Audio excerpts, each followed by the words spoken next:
Welcome back, Davidson's All Natural Gym.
Not far from your tree fort.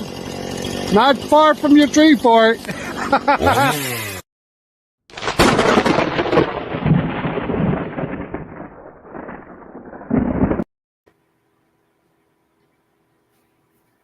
Hello, everybody, and welcome back to the Sawmill and Forestry Roundtable.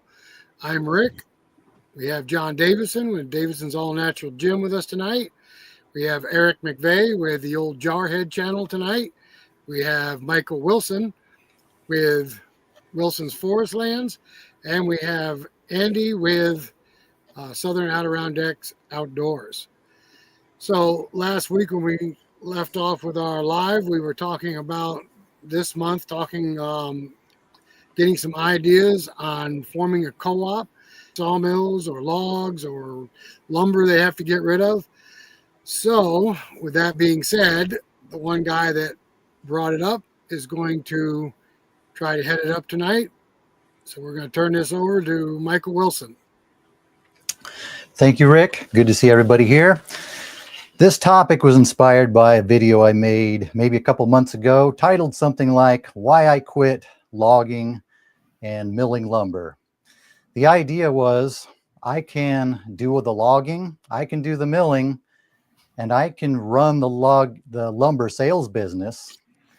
But for me to do the logging, do the milling, run a lumber sales business, and run my channel all at the same time is too much. I am being spread too thin doing that. So lately, I haven't been selling lumber. It's just been accumulating. I quit milling, I quit logging, thinking I need to sell my lumber first before I can do all that. I've had a lot of people contact me offering to work for me, but I know a lot of them have the idea they're going to work for me in the woods. And in that video, I mentioned I would be more open to somebody coming to work for me, not coming to work for me, but taking over the lumber sales, making my lumber go away. And as long as I get a little bit of money from the lumber, have someone else take care of that. A few people contacted me with the idea of a cooperative, forming a cooperative that could take care of the lumber sales, the distribution of all that. There's an organization in Oregon north of me called the Oregon Woodland Corporation. They help landowners, and one of the things they do is they help landowners distribute their products. They deal with bundled firewood, essential oils created from things like Douglas fir needles, Christmas decorations from branches, fir boughs, cedar boughs, and a few other products. And they have a situation where they take care of all the distribution and the sales of the products, and the landowners can just focus on creating the products, like creating the bundled wood, providing the branches. They take care of the rest. It reminds me of back in the 90s when I used to do a lot of logging. It was really good because I could just focus on doing the logging. I could create the logs.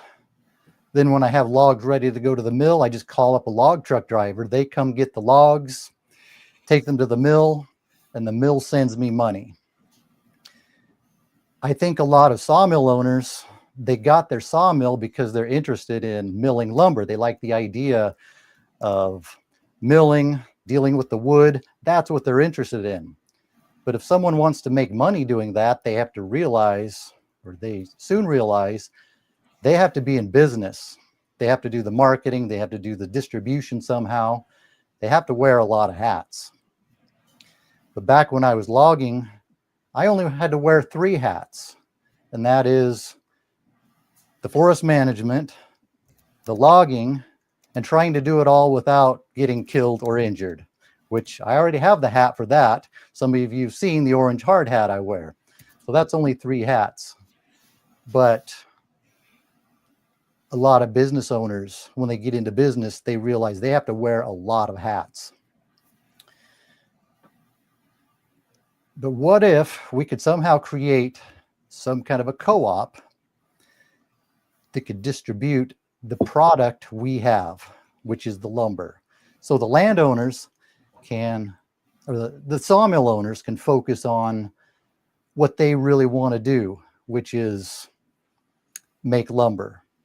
Then they already have this co-op who can buy the lumber from them because they already have the system set up. They have the market, and they just need the lumber we produce. Between 2010 and 2021, I created a product line of decorative branches, decorative tree branches that I was exporting around the world, 40-foot shipping container loads.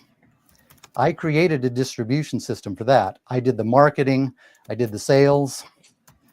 That business grew to where I needed to hire people or somehow get people to bring me the product so I could focus on the distribution of that product.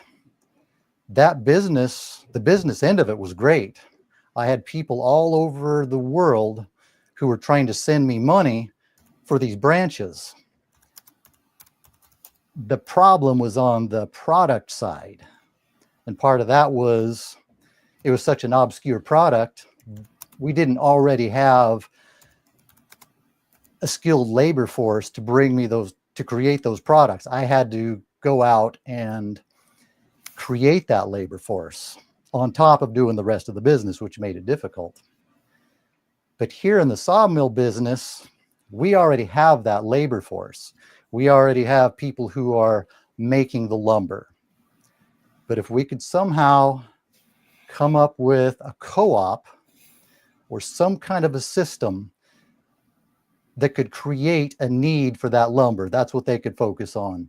The marketing, the distribution. There could be a problem with lumber, especially here in the Pacific Northwest, where our product is Douglas fir, it's pine, which it's hard to compete with the mills because they produce it so efficiently. And our product is relatively cheap. But I was listening to the Woodhounds podcast last week. They were interviewing a guy who created a firewood business selling high-end firewood. They were even shipping it around the country to high-end markets.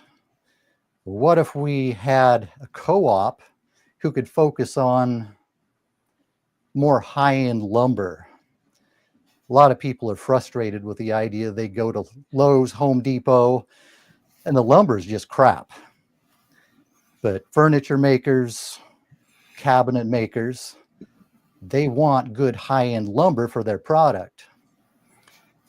What if we had a distribution system that could distribute the lumber that we make Maybe even they could buy rough sawn lumber from us, do the planing, do edging, tongue and groove, process it into something that they could sell for a higher end price than what we could get for it.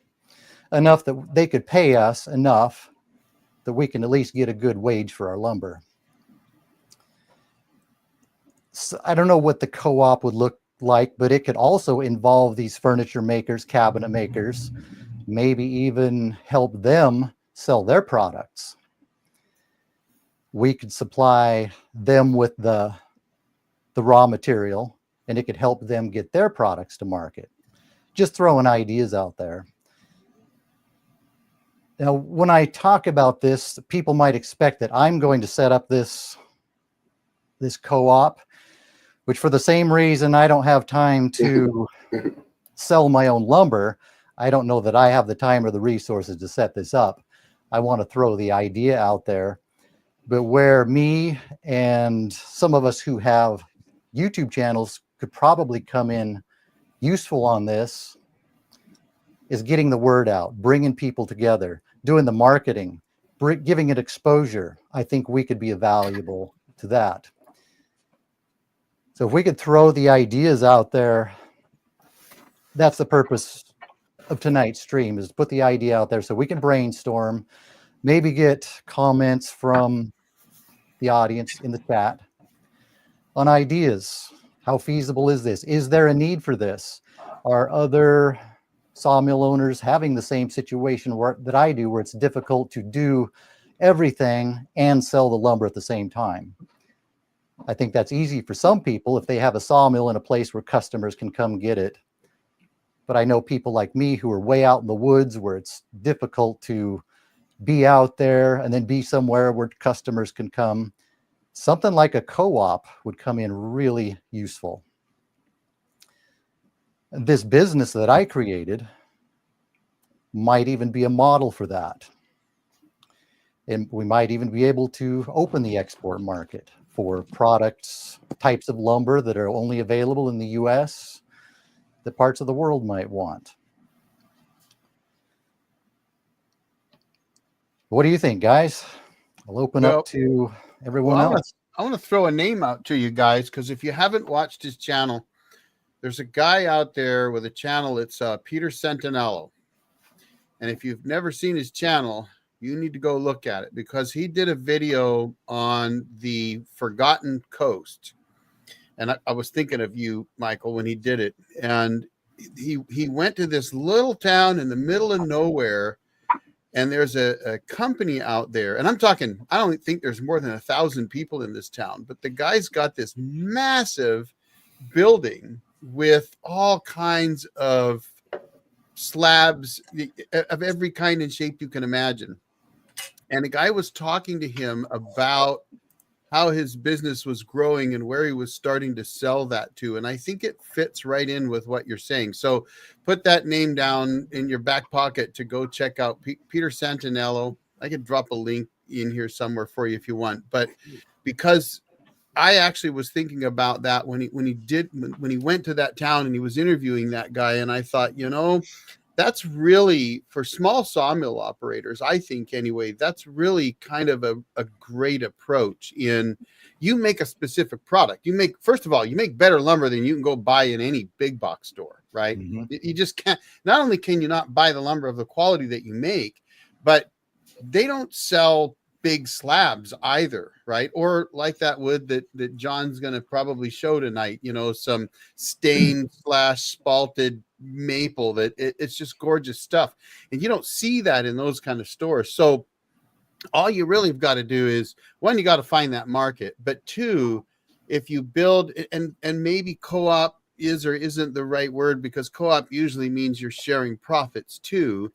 But if you have that kind of, organization, let's call it, where guys like us can get together and say, hey, I've got all these slabs or whatever that I've milled up and I need a market for them.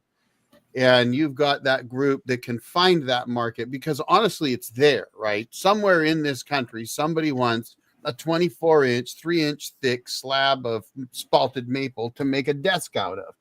And having that, being able to tap into that resource is, I think, the key with what you're saying. And you know, am I going to do it? Well, honestly, guys, you all know that my sawmill business days are I'm running my sawmill for myself right now. But who knows? Maybe when the back and the hands and everything are working better, I might end up making a bunch of slabs and need a market for them. And that's the key.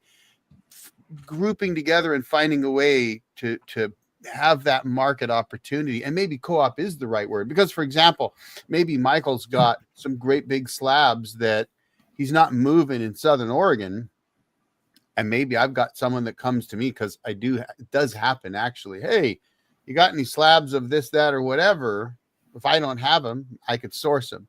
And that's something that any of us could do. Now, I think we've got that east-west divide going on here. It'd be awfully hard for Rick and Tim to ship out some beautiful spalted maple to me, because it would cost more than buying a sawmill and milling a tree up, probably. But you never know.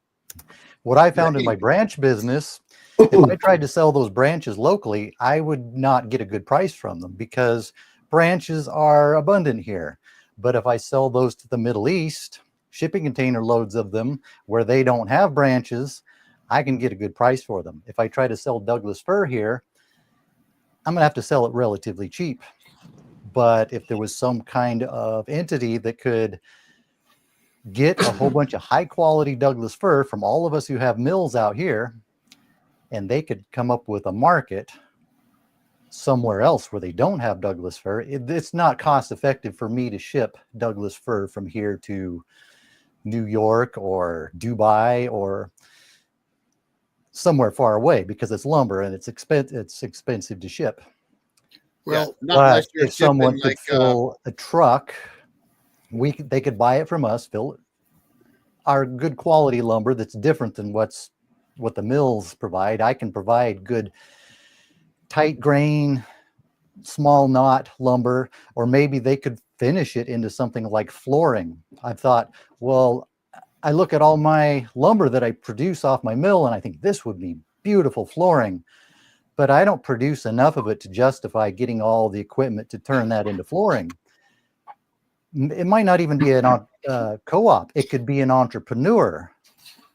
Maybe that could be what we're looking for, is someone who would say, well, I could get in touch with all these sawmill owners who have the ability to produce in small quantities and pick out the tight grain stuff, which the big mills can't do. They have these automated systems and they're just made to maximize the material out of the logs, but I can pick out the good tight grain Douglas fir and make really good material that can make flooring. So if that I think that's where used us to supply them, we can just focus on making the product. They do the rest. I think that's where a co-op can be extremely beneficial to smaller businesses, providing the services that they couldn't necessarily afford, like marketing, as well as some of the machinery for further milling and enhancement of the product. I don't know if it has to be beyond a regional market either. It could be beneficial for just a smaller region. In the case where they're making a value-added product like the flooring I'm talking about, then it could be anywhere, could be local. Well, and it might not just be one big co-op. This could be a co-op for different areas, different regions. Exactly. I could see it going either way. Exactly. Or just maybe we can throw out ideas here for some entrepreneur who can see a need here and fill that need. Well, back in the 90s and early 2000s here in New York, we had a big mill that was mid-state. They were buying all the hard maple and cherry that they could, but it had to be high grade, no knots, no pith. And we would send it to him by the truckload. His graders would grade it. He would kiln dry it. And then he had a buyer over in Germany. Everybody was making great money. I suspect he was making a lot better than we were, but we were still making great money. And that was kind of a co-op at that part, because he would buy it from any mill and you could sell any amount you want. You could send it down in a pickup truck load, or you could send 15,000 board feet down at a time. And that worked out pretty well for some of us smaller mills that wanted to make money.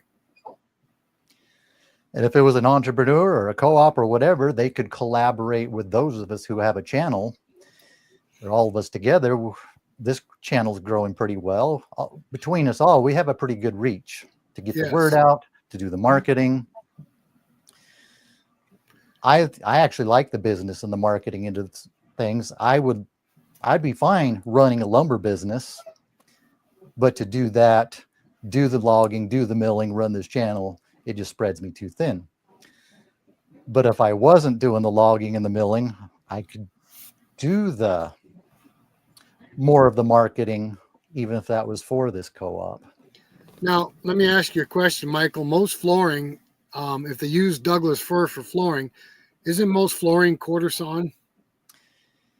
Yeah, they like vertical grain, CVG. So, Well, like, if from a professional standpoint, yeah, but you can do flat sawn flooring too. It just doesn't have the same wear longevity that quarter sawn does. I've seen a lot of it that is not quarter sawn, and like the tight grain stuff I can produce, it would be, a lot of it would come from small trees, and it has a mixture of flat sawn, rift sawn, quarter sawn. It's really beautiful that way. And I think if it's kiln dried and stabilized, and then you planed it to take out the cupping, it would make great lumber. So, I mean, so great my flooring. cabin floor is all flat sawn. It's just flat sawn T&G, slap her down and go. But I also wanted to do it the old way, you know, the old kind of, it was a cabin in the woods. Let's put it up the way you would 100 years ago. You know, The quarter sawn, idea. the quarter sawn Douglas fir is beautiful and it's great, but the raw material for that is getting harder and harder to find. The old growth, slow growing trees are being replaced by the fast growing crop trees, industrialized trees. So it might be a case where my flat sawn tight grain stuff would be an alternative, maybe a little bit lower priced alternative, but an alternative that is still beautiful, and I still think it would be great flooring. That may be a benefit of a co-op as well, is combining resources so that you can fill an order where a smaller business might not be able to pull all that material together at one time. Combined resources could fill the order. And if the co-op, go ahead, John. That's this statement right here, you know. The biggest challenge was the administrative, side. Well, somebody, Michael Wilson, Two Brothers Outdoors, the old Jarhead, Southern Adirondack Outdoors. Whenever anybody says anything, you want some of my product? Here's the number. And you give them this administrator's number right here. We all give out the same number. It's that guy's job in the co-op to know what we have, to be able to sell it to somebody else. You know what I mean? That's his job, his whole job. It's not my job to answer the phone anymore. It's not Michael's job to answer the phone anymore. It's somebody's job in that co-op. You need John, what's John's name? Chapman? You need John on here, because he actually put together some websites for sawyers. But that's the kind of guy that you need, because he doesn't run a sawmill, but he loves this part of the world. He's a blue collar. He's got that podcast, Blue Collar Voices, I think. But honestly, that's the kind of person that you need, because you're exactly right. Because somebody can call him and say, I need this, and he would know that Rick's got that. And that's the key. Right. Correct. With my branch business, I was able to run pretty much the whole business end of it myself, from the marketing to the distribution to customer service, all of that. I created a system all by myself where I was starving for raw material. That was my biggest problem. I was having a hard time getting people to feed me the raw material. If I could do that myself. It seems like we could get a team of people in a co-op to create a system where they are just hungry for the raw material, like I was. Yeah. Well, on And- your I side mean, of just on your side of the coin there, Michael, you would be the logger and the miller at the same time. So you'd be selling logs, milling logs, and then trying to get rid of your product through the co-op. Yeah, Correct? the co-op would be contacting me saying, can you give me more lumber? I need more lumber. I need more lumber. And then I could just focus on making the lumber.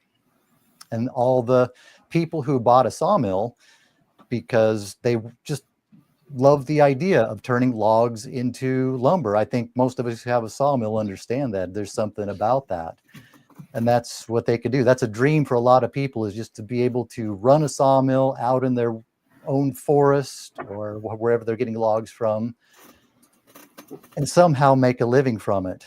And if I don't even know if this idea is feasible, there's a lot of problems that I can see with it. But if it is feasible, I think this would be a huge help to people who have that dream of having their own mill, or maybe even firewood people, or whatever product it is, to be able to live that dream of being able to work on their own property and just produce the product and get money for it, just like I was able to do years ago for the lumber mills, or the way people could have done for the business that I had created. Yeah, you'd need somebody that's what they want to do, and somebody that could build a good reputation, because that's the other thing about what we do, right? I mean, whether it's you run a sawmill or we also all run YouTube channels, reputation is everything, right? So you're running your sawmill and you're trying to produce the absolute best lumber that you can produce on your sawmill. And if you're selling that lumber, or in my case, I didn't sell lumber, I sold my sawmill service. But the only way you get multiple repeat customers is by producing the best product you can possibly produce for them. And that's what you got to have, somebody who wants to pull in that resource. And there are thousands of sawmills. So if there was someone like a John Chapman who wanted to get together and say, okay, I'm going to go and get in contact with all these guys and I'm going to start selling the product, then yeah, he could have that list and just start going to you. Look, I need this. Now, of course, there's a caveat. Now, there was a job I was on. I milled 40,000 board feet for this guy. And then the one of the local lumber yards started buying lumber from him. But it did drive my pricing down, because their target price was 25 cents a board foot. Now, this is back around 2017, 2018 timeframe. But, you know, I was charging, I think, well, I was milling by the hour, but my target was always in that, I think, 35 cents a board foot range. And for them to buy that lumber and make a profit, because they would have to, right? They needed that price down around 25 cents a board foot. So there is that thing that you have to consider, that whether it's a co-op or whether you have somebody else selling for you, if you're milling right now for yourself, you're going to get maximum dollar out of your product. But if you have someone else selling product that you make and that I make and that Andy makes or whatever, they've got to make a product, and so, or a profit. So then it could cause you to have lower prices, but it could bring your volume up, and volume's everything, right? So that is just something to consider, I think. For some of us who run sawmills, lower prices might be okay if we can just focus on making the lumber. Oh yeah, I figure at least a third of my cost or time would be trying to sell the lumber. And when I really think about it, it might be more like half for where I am out in the woods. And I see some objections, like the shipping is going to be a problem with lumber. There are all kinds of objections here. Tonight, I'm probably going to be playing the position of the optimist. That's where my business is. I know that there's a lot of legitimate problems with this, but I'm going to play the optimist. I did that with my branch business. People gave me all kinds of objections of why this isn't going to work. But I created a system where I can ship basically logging, slashing, and shipping containers, 40-foot shipping containers, all the way to the Middle East when people said I couldn't do it. Let me So just ask you a I'll quick be the question, the Michael. optimist and just throwing ideas out there. I'm with you. I'm too. I think it's a great idea. Let me ask you a question, Michael. Now, somebody threw it out there. What about the Urban Wood Network? Have you ever heard of them? Where are they? There's a I just looked it up. It looks like they got chapters in a lot of states. okay. I was thinking of urban lumber. I think in Oregon was probably different. No, I haven't. There's Greg. I've never heard of them either. But another example is what I listened to on the Woodhounds, that business who is selling premium firewood, shipping it around the country, and people are paying for the shipping to sell them a big rack of firewood. So many people gave him all the reasons why he couldn't do that, and he did it. Yeah, there was a guy on that same line. This guy, I don't know the money value, you know what I mean, that he was selling it at. But I mean, if that firewood wasn't a triangle, he didn't sell it. If that firewood had a little split piece off of it, he took that piece off of it. And then he stacked it, you know what I mean, on a rug in this guy's garage, you know, for him. And if there was something that he dropped or if his boots got muddy going into this guy's garage, you know what I mean, he cleaned that up. But the customer paid for it. It was more than $400 a cord, you know what I mean? I can guarantee you that. But there's always somebody willing to pay, you know, for a service. Yep. I mean, what kind of branches were you selling? What? Manzanita. Right, see? I can't get, you know, manzanita. I can't even say it. The advantage one of the advantages I had with that business, which I understand, is that's a product that is only here on the West Coast and it is extremely rare everywhere else. Lumber has the disadvantage in it that it is a common product. And that could be part of the downfall of doing this with lumber. But we might have to look at it, like we talked about earlier, turn that lumber into something more a value-added product. Right. So if you can find somebody in your area that's willing to take buy your Douglas fir, turn it into a table or a picture frame or a rocking chair or firewood, whatever they're willing to turn it into, you know what I mean? And then they let the co-op know, hey, I've got a rocking chair. You know what I mean? Or they say, Michael, here's 6 rocking chairs that you wanted or your lumber. You know what I mean? And we trade that. Or, you know, Janice in admin, whoever's running this whole show, you know what I mean? Mm-hmm. And figure out where those rocking chairs are and where they go and how to ship them here. And eventually we're going to own the world and have semis running all over the country, right? Right. We all know shipping is really expensive, but if it was an entrepreneur and a co-op, if they had a route, their own truck, that they could go around to the various sawmills, cut out the middleman on shipping, just have a driver who can do that. Right. We have to think outside of the box of traditional freight shipping. Right. There are other ways to do it. Somebody loves to drive, and somebody loves to fill out tax forms, and somebody loves to answer the phone. Somebody loves to keep track of inventory, and somebody loves to cut the tree down in the woods, and somebody loves to put it on the sawmill. Mm-hmm. We just all got to get together, I think. Yeah. And where we, the YouTubers, might come in, like I said before, is bringing all those people together. I thought of using my channel to even interview people who are making products and bring them exposure, interview people who are making the furniture, interview people who are doing something in the forest to make their lumber. That might be a good way to publicize everybody. Absolutely. And you know, there's another thing. If you get 40 sawyers together, you know, individually you can't get somebody to come out and stamp your lumber. But if you put it all in a warehouse, you know what I'm saying? Yeah. Pay a guy an hour, you can get it all stamped and for $1,000, the whole warehouse.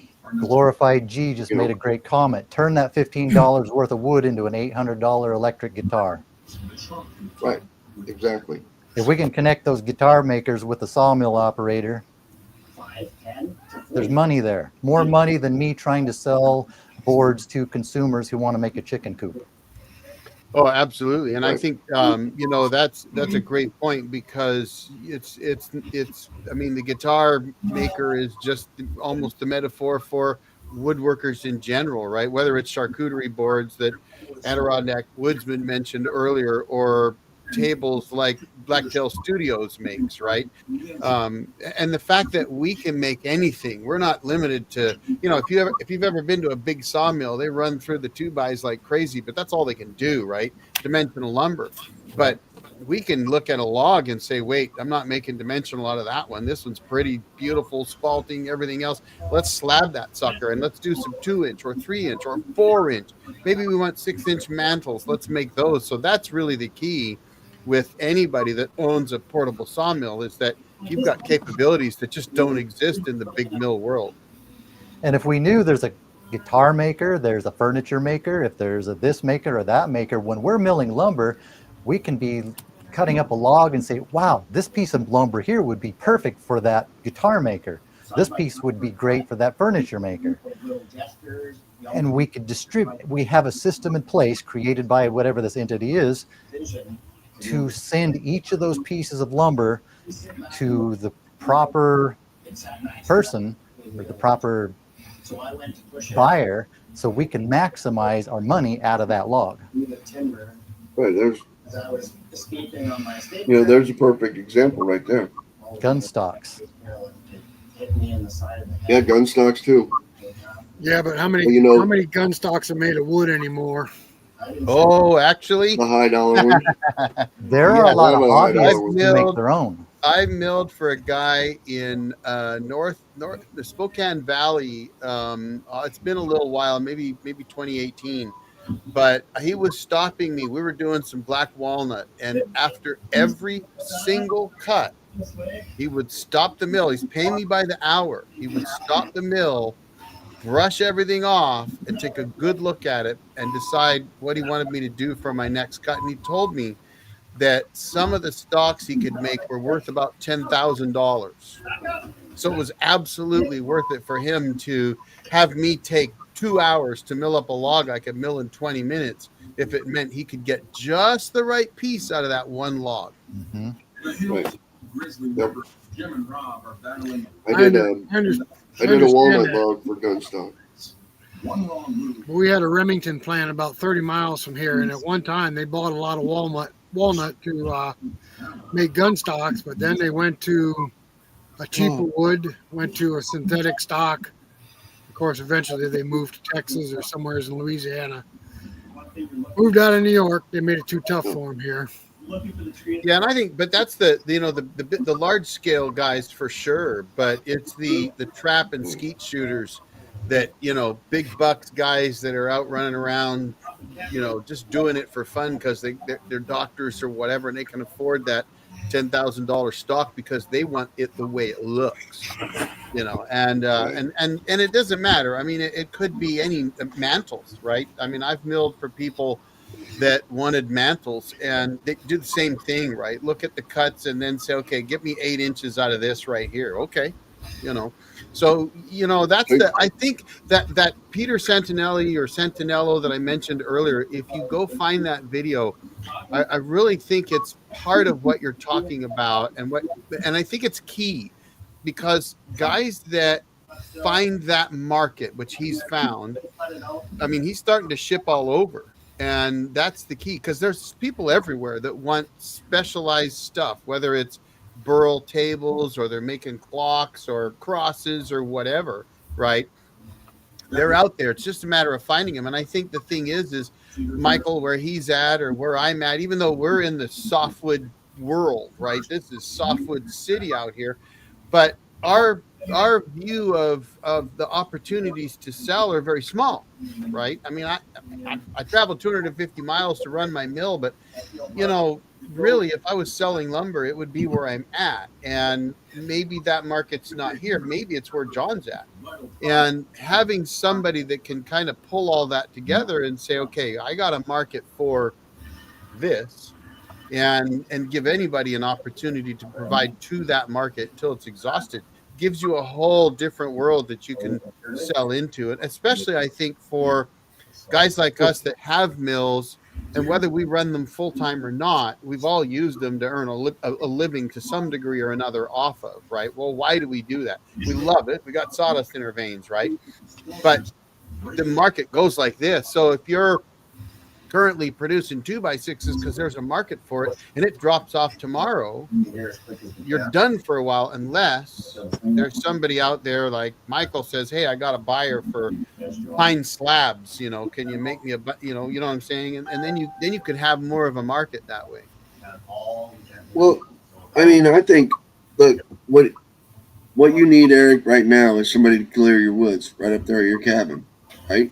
Cut down some trees. Michael's coming to do that, right? And PK right here, who's running our pooled database, has found somebody who needs some lumber and is an expert at cutting down trees.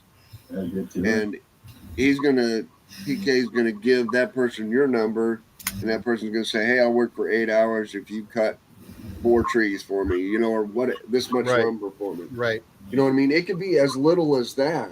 Oh, that'd be brilliant. Organized. No. And then they can go through the system and find someone who's building teepees, who needs teepee poles, who has a market for the product that would come from thinning out Eric's pine poles. Exactly. That's true. Somebody posted teepee poles from thinning out my forest, but I'd have to spend a whole bunch of time trying to find the market for that and figure out how to ship them to that. But if we had a system already in place where they're buying lumber, they're buying teepee poles, they're buying this, or maybe it's not this one big system, maybe a system for each product. Well, PK's in Canada. You know, send me an email there, PK. You're in charge of the database there. Just letting you know. Somebody posted earlier about custom orders, and that goes to combining resources as well. Right. Absolutely. PK's making an algorithm now. There you go. You should come up there. You're in charge of the algorithm. I can look at it all at once, but it's not. Or maybe somebody needs to write an AI program that'll just take all of this for us, take care of all of it for us. No, that would work too. AI. That would work too. I don't want it. There's one of your operators, Eric. Eric. Yeah, could make a ton of money. He decided to I think I probably got a few out there these days. They're all wondering, wait a minute, the old jarhead does solar power and videos on power stations and things. What the heck's this sawmill stuff? They don't realize that's what I do too. not arcing out between his ears. Well, the problem now. I mean, if you watch some of these comments roll around, I mean, we just are about 6 channels. Have somebody from Georgia, Canada, from everywhere, all across the country. We've had people in these comments. You know what I mean already. I just think that it's possible here, real possible.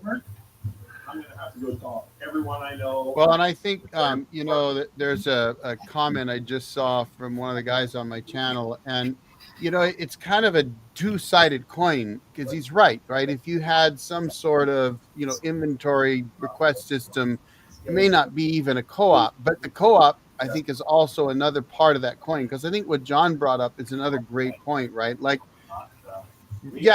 I'm not able to fall trees like I used to, and I wasn't a faller to begin with, but at least I could drop them close to my camera and not on it. But right now I can't. And if there was someone who maybe out in my area said, gosh, I could use so many beams or a bunch of 2x or whatever, I'll come, fall trees for a couple days for you and trade. That kind of stuff could work as well. And so I think there's lots of different approaches that it's almost, what it's almost like? It's almost like you need a forestry and sawmill grange. You know how the farmers always have the granges and they get together and do all kinds of stuff together. And of course they do dances and stuff now more than anything, but you know what I mean, right? Like a group. No. Go ahead, Rick. I was just reading some of the comments. Boondocking Life wrote, I'm slowly working towards building a rustic cabin on my land up in Northeast Washington. Finding a reliable source for rough cut lumber and milled logs for building isn't exactly easy. You mentioned John Chapman earlier. Didn't John Chapman put together sawmills all over the country that could provide services like that? I think he did. He did, as a matter of fact, and he's got a website. So first of all, Boondocking Life, you are in my neck of the woods then, by the way. Though I'm not currently running my sawmill, my hand is starting to work better, but my back is, so I don't run my sawmill as much right now. But John Chapman actually does have a website, and I could probably find it. Let me go see if I. Well, he's got a Yahoo group too. What's the name of the Yahoo group, Craig? I'm not sure the Yahoo group, but I do help him admin the one page with him.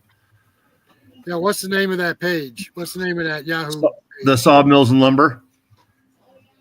You might be able to find somebody on there also. Sawmills and Lumber. That's on not Yahoo. Facebook. Do you need his information? Yeah, if we can get it. I have it. You got it? Yeah. 1963, based in Oregon. The story was a true logger. Anybody get that one? A comment?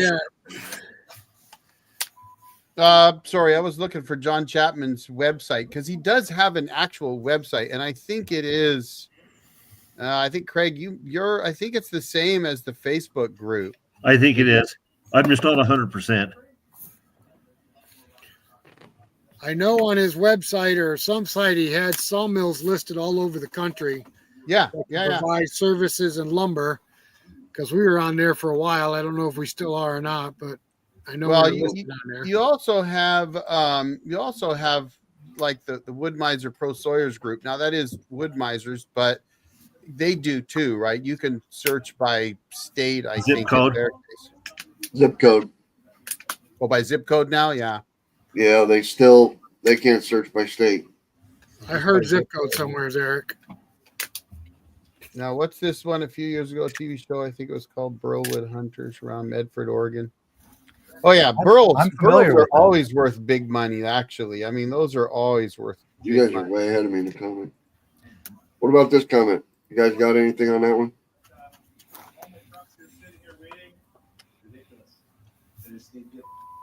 Haven't read it. Never read it. I'm not familiar with that. Nope. Been to Coos Bay. I was there 2 weeks ago, or by there. Coos Bay, the Oregon? Burl guy in the Medford, Oregon area, he's in my area. He was a little bit my competition with the branches. Oh. I've talked to him a couple times. We might be able to get the lumber out here at the hardware store, but we can't get a whole log. You know what I mean? That's another product. I did a little bit of marketing for peeled logs. There's a market for that. My problem was I don't know how to ship a log from me to somebody else far away. That wouldn't be fun. But there are companies that do that. But it could be another. So I want to answer Boondocking Life for a second. So Boondocking Life, if you reach out to me, I can hook you up because I know a lot of sawyers in northeastern Washington and western Idaho. So one of the things I will tell you, and I think anybody on this panel would probably agree with me, we all know sawyers all over the place. And one of the things, in fact, if you watch any of my videos, you'll know that I've done videos with another gentleman, Kevin Bales, running his sawmill on jobs that I would have otherwise done, but because of either sawmill problems I had or physical issues I had Kevin come do it. And so we hand off jobs to each other all the time as well. So reach out to me because you're in my neck of the woods and I can hook you up with guys like Kevin Bales or Michael Weller, or any number of other guys that are in the region that you could get some rough-sawn from. Because I don't sell rough-sawn lumber, but they do. In fact, I know Michael Weller does for sure, and so does Kevin. And that's another thing for anybody watching. If you actually are in an area that, even if you don't know, like if you're not in an area that anybody on this panel's on, but you're looking for lumber, you're looking for someone that can make it, I almost guarantee you that guys on this panel can help you find a sawyer, because I know sawyers all over the country. And I can guarantee you some of these other guys do too, and they can find them for you. So don't be shy. If you're looking for somebody and maybe you're not where any of us are, we could probably find somebody that's near you. Just something to think about. Sawmill operators are usually a very friendly lot, especially if people who they can talk sawmill with. They're usually happy to connect people with each other.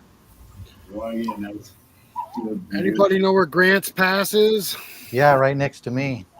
Yeah, Go. I know a actually, couple of people on this live stream who were born there. Well, read that comment right there. Yeah, I see have that. an Yeah, extra drive belt I can give you too for an LT15 that doesn't fit my mill. Oh, because he's got a wide. Yeah. I'm sure Michael could help you set it up. I'm actually was born in Grants Pass, but I am about 10 or 12 hours up north of you now. But I will be in Eugene with Michael Wilson at the Oregon Loggers Conference. Steve, if you go to my channel, my email's on it. Send me an email. What's Oregon? It's kind of like probably like your Paul Bunyan show or whatever it is you guys go to. It's anybody that has anything to do with logging goes there. I think it was one of the biggest in the country at one point. Huge show, but I'm only going to be there Saturday. I think Michael and I are both only going to be there Saturday because I'm driving down Friday and leaving Sunday. But Saturday's the open day anyway, so we're going to be at the Hud-son booth, and I think the Wood-Mizer booth. I'll probably only be there Saturday. Just a big logging show. Wood-Mizer's going to be there. Hud-son's going to be there. Yeah, Hud-son's a sponsor. Oh. As they prep for the next blast, Dave and Nick hit a problem. Well, we're definitely helping some people out here tonight, so that's a good thing. Right.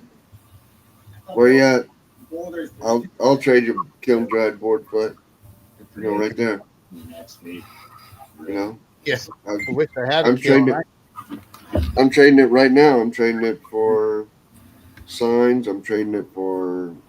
I'm trading kiln dried lumber for a lot of things right now. So there's. I think what he's saying though is kiln dryers are not interested in trading lumber for their services.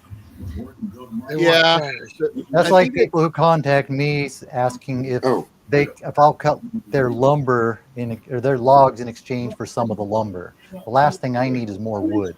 I think the last thing they need is more lumber. They need cash. Yeah. Well, that's kind of like the guy with the $50,000 walnut log.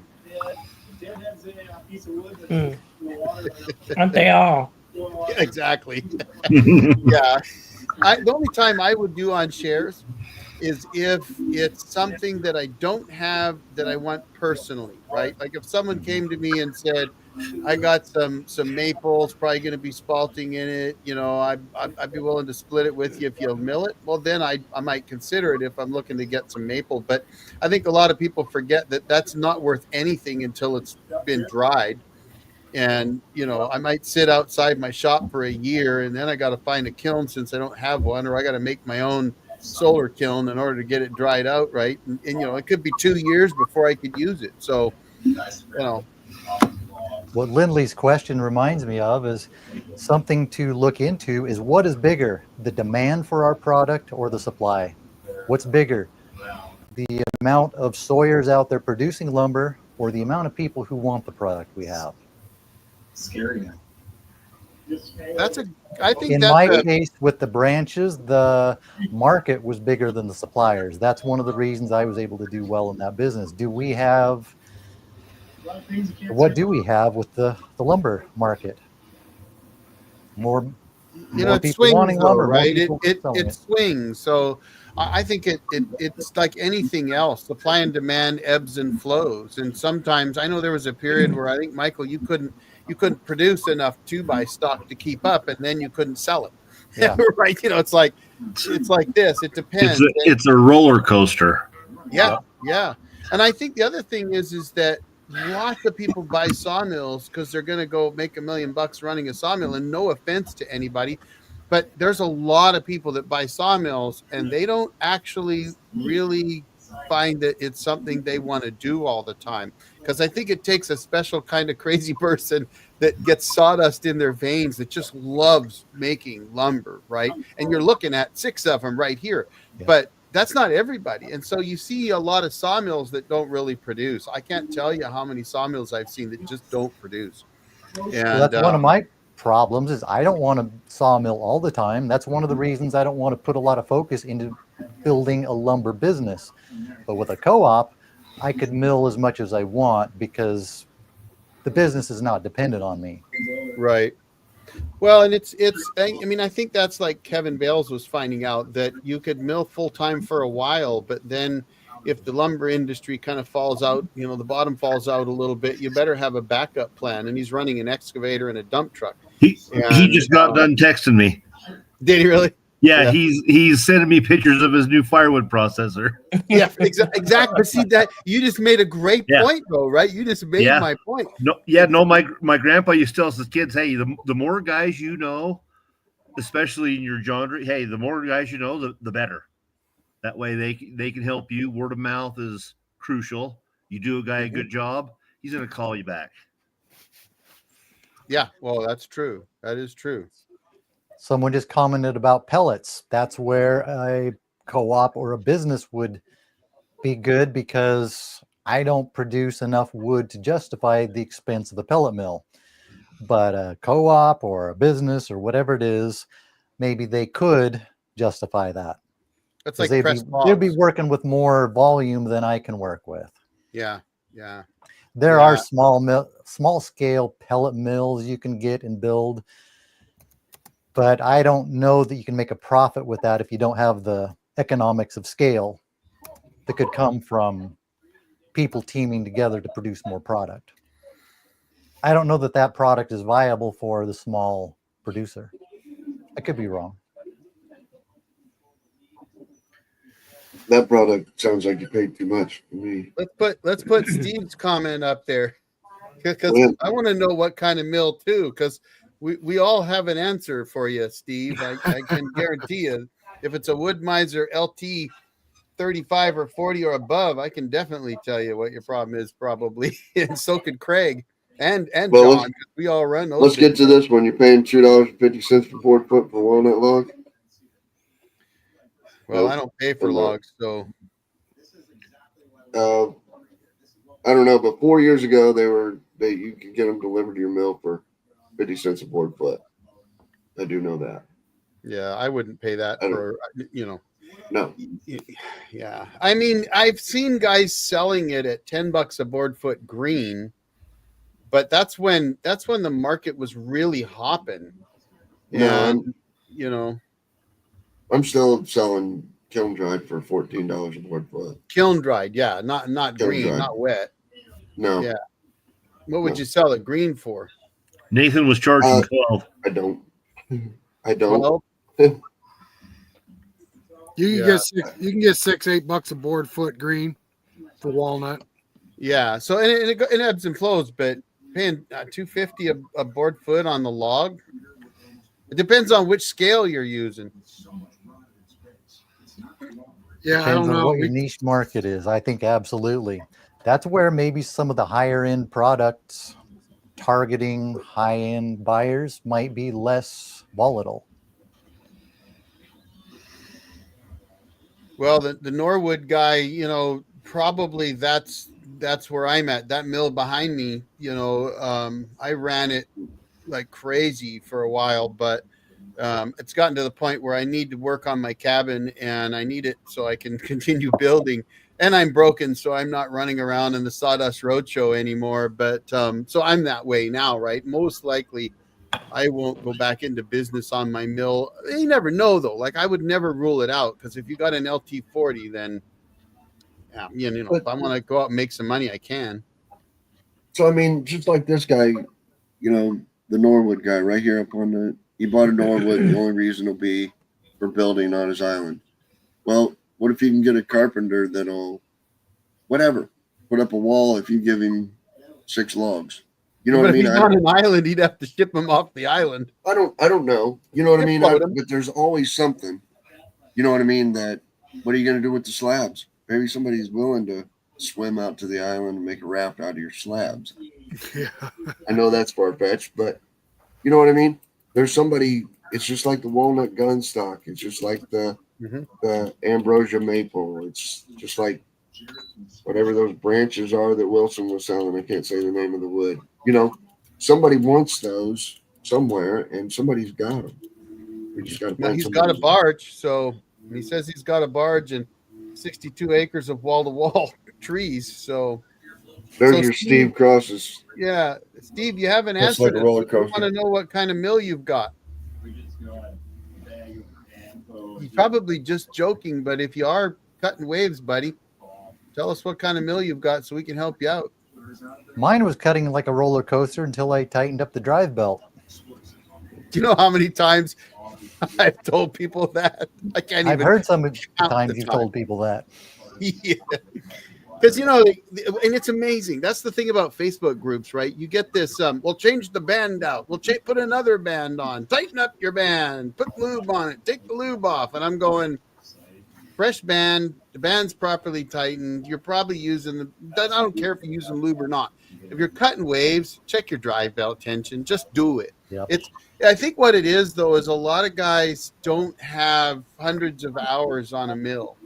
And you know, once you start putting hundreds of hours on a mill, it just becomes second nature. You're not afraid to pull that cover off, and I mean, you know, and check the band tension, the drive belt tension. It's just, you just know that you have to do that, because they only typically that, you know, every 100 to 200 hours is going to be loose, whether you like it or not. All right, Steve answered your question. It's an LT15 wide. LT15. Well, there you go. That's a Michael Wilson and an Andy question for you. Drive belt. What was the question? It's About the wavy lumber? Yeah. I didn't believe it when Wood Miser told me, try tightening your belt. That'll help your cutting problems. I thought, no way, that has nothing to do with it. But I tightened the belt and it made a big difference. Drive belt? It doesn't seem like that would have anything to do with it, but it does. Yep. Well, it's because the way it was explained to me, it makes perfect sense, is that if you think of it this way, if your drive belt is not tight enough, then when you get into the wood, it can slip. And so you're not getting the full power of the motor driving the band through the wood. And as soon as you tighten it up, then you get full torque, full power. It flattens right out. That Steve Cross is the same one that wanted help setting it up, Michael. So he said he's going to send you an email. He's Okay, the one in good. Grants Pass, right? Yeah. Yes. Right. I bet the weather's warm down there. Maybe I should come down to Grants Pass and watch Michael tighten up his drive belt.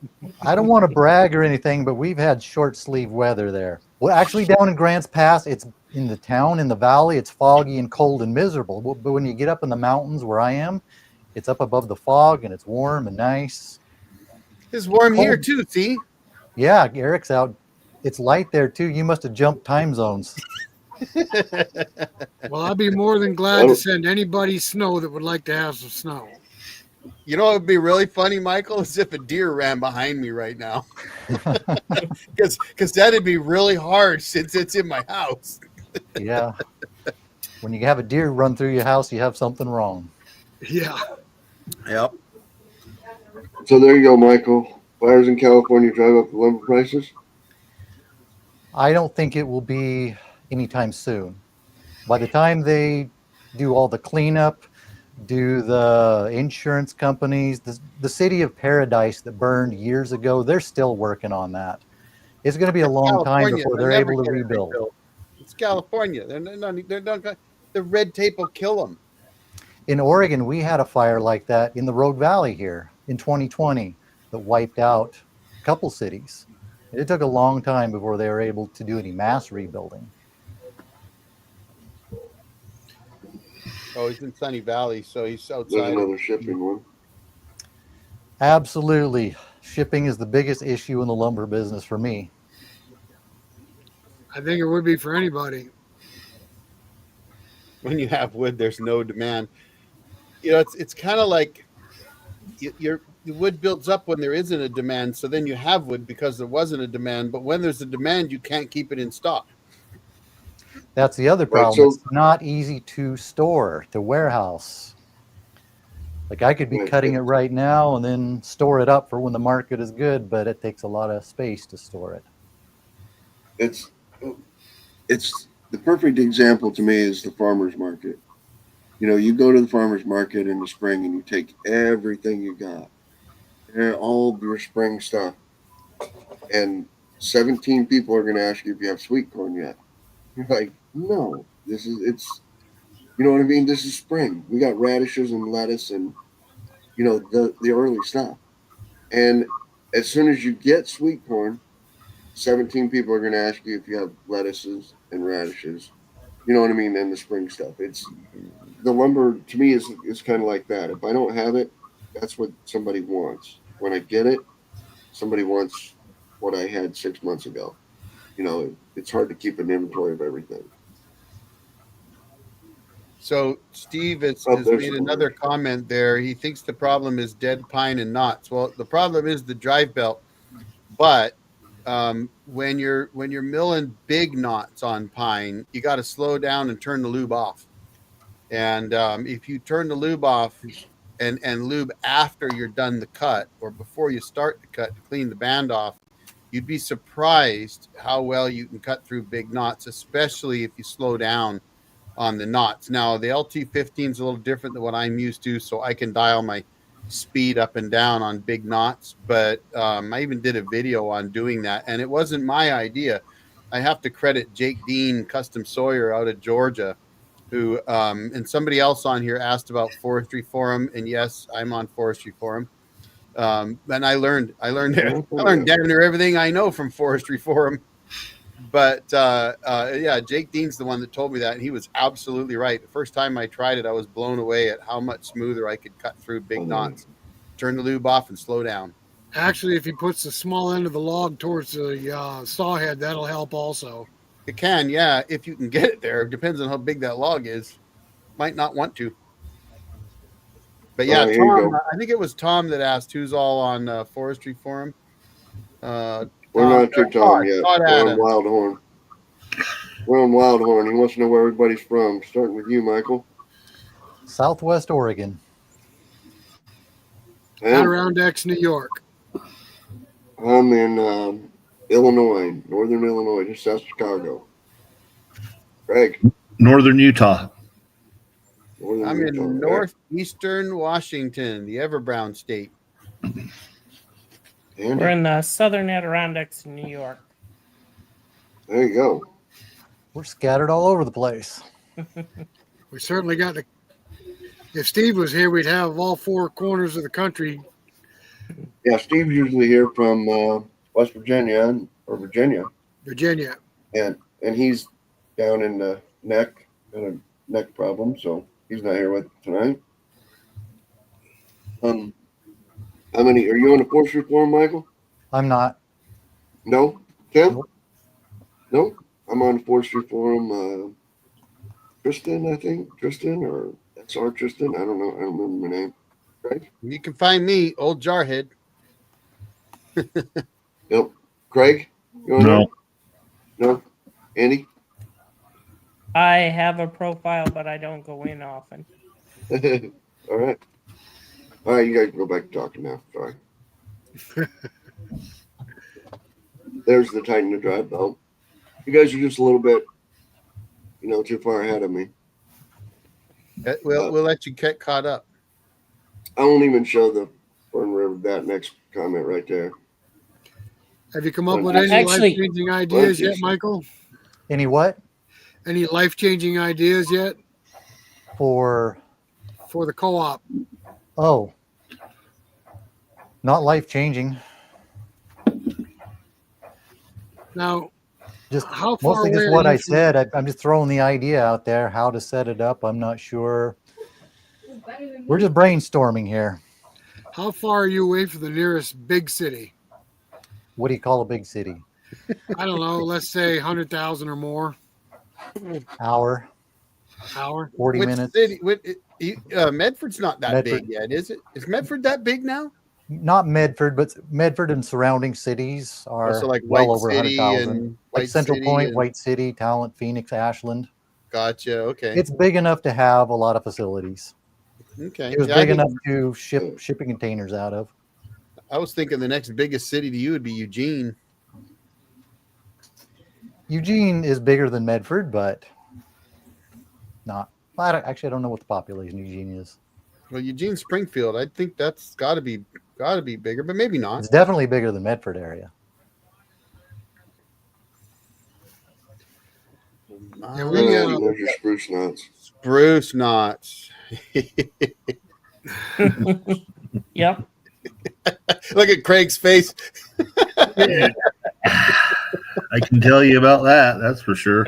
I don't think anybody likes spruce. I've cut it and been perfectly fine. And then there are times when you just cuss. And those were the green logs. Yeah. you cut a lot of dead spruce, right, Craig? Yeah, it's all 20% or less. What kind of So how spruce do you bad- have?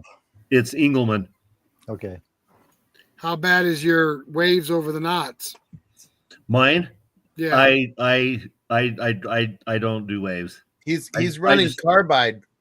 A little bit.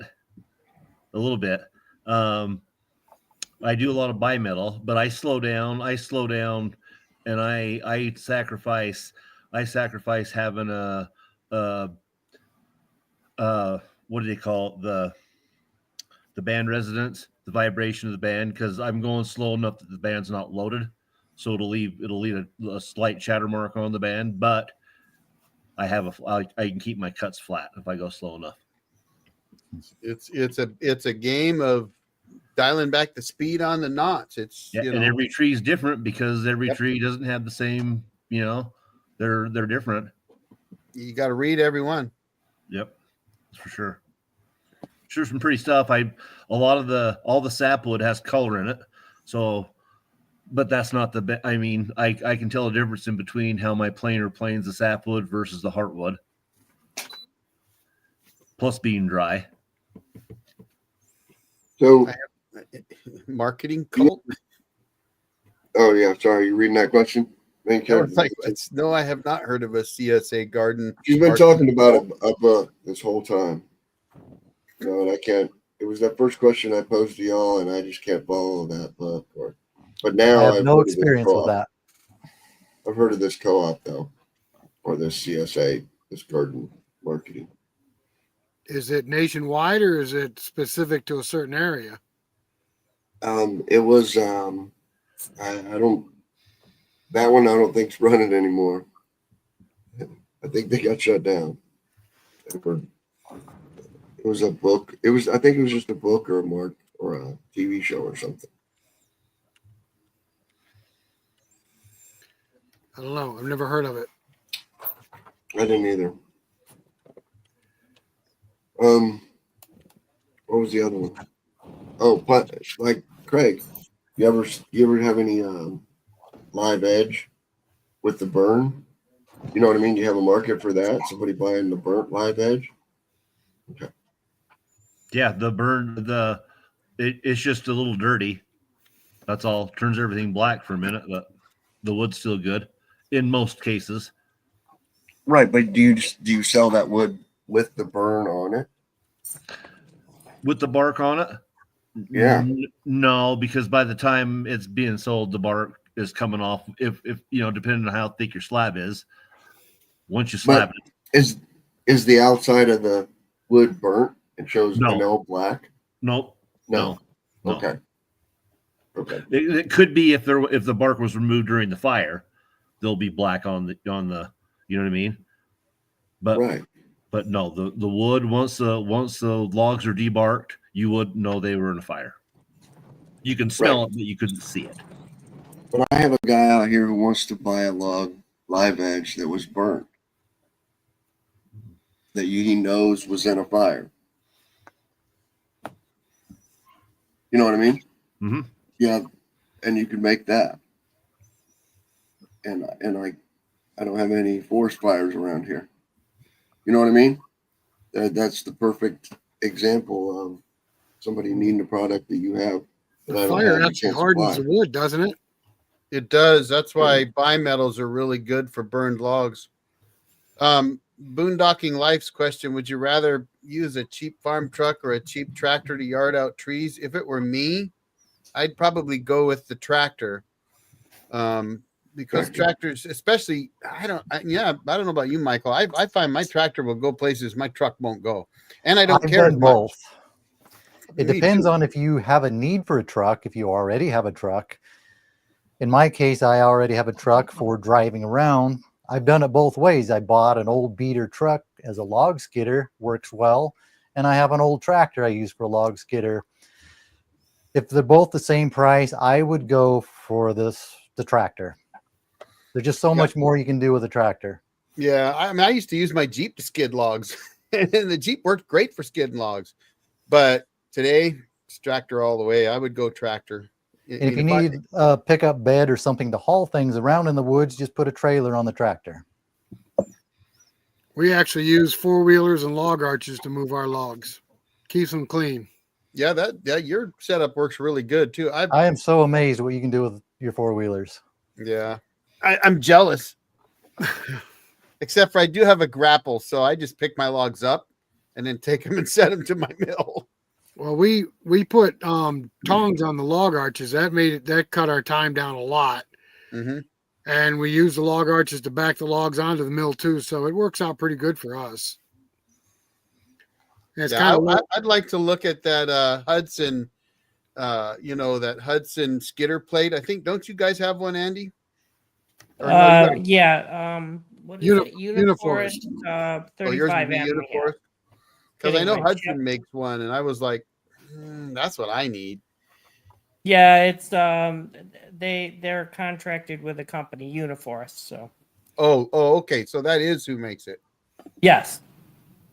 So I think they come out of Italy. I'm not sure.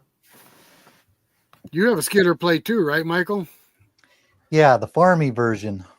Okay, so by the way, FAMRI. John Chapman is on with us right now. He's watching. He hasn't commented because he's tired and he's ready to go to sleep. But but he is there. So if anybody wanted to ask him a question, he's here. We mentioned him earlier because he's working on his website right now. So he asked me to hold off posting it. I haven't even seen his name come up on here. What's he under? He's Blue Collar Voices. If you have a tractor with one of those winches on the back, like mine, like we were talking about, and log forks on the front, there's so much more you can do with that than a pickup truck. Makes a really good logging machine. Yeah, I'd like to get one of those in the back of my tractor for pulling logs up. When Michael comes up to follow him down the hill from me, then it'll be easier to pull him up. We're really happy with ours. We like it. Have I cut much madrone? Some people call it madrone. Some people call it madrona. Some people call it arbutus. Here we call it madrone. Madrone. If we're talking about milling it into lumber, I've cut a total of 3 logs. I'm still experimenting with that. It has a lot of problems in drying it. It can twist, warp, and crack. In the last year or so, I made 2 videos about that. I'm still waiting to see how the lumber turns out. There's a guy I saw in the chat, Lindley. He's cut some too. And I've seen some of the work he's done with it, and it's beautiful wood. Beautiful wood, just difficult to work with. How's it dry? That's the problem, is drying it. It dries like this. Oh, so it dries like an elm. Yeah. Or But beach? the wood I did cut a year or so ago, I put a whole bunch of weight on it, stickered, and it's doing pretty well. I haven't uncovered it yet to see what it does when I take the weight off, though. Did you flat saw it or quarter saw it? Flat saw. I wonder if you quarter sawed it, if that would help, because usually quarter sawing does. Maybe, but those logs really weren't big enough to. Oh, not that worth the trouble then. Yeah. Yeah. I might experiment with some more when I get some bigger ones that I want to take out. Well, I don't have any fun to cut. madrone. I only have Doug fir and ponderosa pine for you to fell. So Yeah. I enjoy milling madrone. It cuts like butter. When see it's- what Michael when it's hasn't green. figured out yet is that when you come to my cabin, I feed you like You did tell me that. real I- food. You are speaking my language there. You just ask any of the guys, they're always like, damn, I don't need to bring any food. I'm like, no, you don't. I'll smoke up some steaks and make some sourdough. Come on, man. Yeah. Hey, I haven't had dinner yet. You're making me really hungry talking about food. I'm working. My thumb's starting to work though. So if you don't get up here soon, I might even be able to run a chainsaw before you get here. So you Well, don't if you- need me. If you feed him too well, he won't do anything. I didn't say No, my maybe. back was working. Isn't that John? Yep. Right there. Yep, that's John. If you feed him too well, Eric, he won't want to do anything but sleep. Oh no. There's that. No, you see, that's the one thing about people like us. We like to work, or we wouldn't do it. You know, the feeding is for breakfast to get you going all day, and dinner so you can sit down, have a drink, enjoy a meal, and BS till midnight, which is always what happens at the cabin. Yeah, I'd love to get a skidding winch. I need to talk Hud-son out of one. Good luck. Maybe they will be at the forest or the logging conference. We're going to be in their booth, Michael. Yeah. We might have to work on them. You got to start sooner. You work on them. That does sound like elm then 25% good. Yeah, that sounds like yeah. We have a hardwood tree here called beech that it looks really nice and it cuts great, but boy, drying it, good luck. I think if you parked a car on it, it would lift the car up as it dried. Okay, John, since you did it, I'll do it. I already did 5. There you go. The I'm giving madrone away all is 10 of really, my really memberships. hard and durable when it dries. I've heard somebody say you can tap it with a bolt and it'll hold not like steel, but Couldn't get you a free one, Michael. I tried. I gave out 10 tonight, but just couldn't do it. They should. I think YouTube should make it so that you could personally give a membership to somebody. yeah. I Oh, you think that can't? you can't. No. Yeah, that I'm sucks. glad they don't. I'm glad they don't. I I'd believe like to do it. huckleberry is related to madrone. I'm not sure how closely, but there is some relation. What's huckleberry? It's a blueberry. They're related to blueberry. It's like a little small wild blueberry. They're really tasty.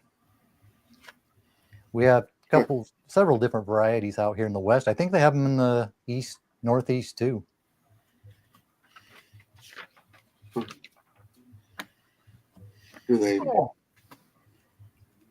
Do they ship well? I don't know. Probably about like blueberries. I know they're a lot of work to pick because you pick and pick and pick, and they're so small you don't get very many.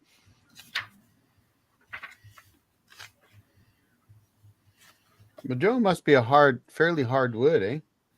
Mm-hmm. It's Well- it's really soft when it's green, but when it dries, it's hard, really Hard as hard. a rock. Kind of like locusts. I have not dealt with locust much, Yeah, lucky you. When it Make dries. sure you But make I sure you dry it don't- before you cut it. I have a little bit long time ago. I cut some into firewood, and Make I sure you loved it as dry it firewood. before you cut it. Yeah, we've talked about that. What great Yes. advice, Rick. Good idea. It's Madrone is, it's best milled dry. Absolutely. yeah. Absolutely, yeah. Same with Madrone. Mill it dry. And you won't have to worry about sawdust blowing around or anything. Did you guys see that when I was milling black locust for days and I lost my voice? That was like, I don't know, a couple of years ago. I literally lost my voice because that stuff was pretty dry. And I was running 747s with the wind blowing right at me. And no mask I could put on was keeping that fine sawdust. Oh, it was terrible. I literally lost my voice afterwards. Locust is yeah, it's great when it's green. When you It comes Steve's out right of about locust- Madrone. It burns really hot, but takes a while for it to season. when that's you dry mulberry too. locusts out, you can't drive a nail in it, and you can't screw a screw into it. You got to drill it first.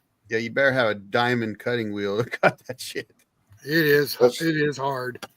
Yeah. That's what the posts are in my sawmill shed in the ground. Yeah, that's a common fence post. Out here it'd be tamarack 3 or 4 of because we them don't have a lot of black black locust. locust. Last number hedge, Osage orange. But it's definitely best to cut locust dry. If you truly want to experience it. If you want to Absolutely. and with 747s and just put a fan facing you so that you can eat that sawdust all day long. Yeah, no lube. No lube.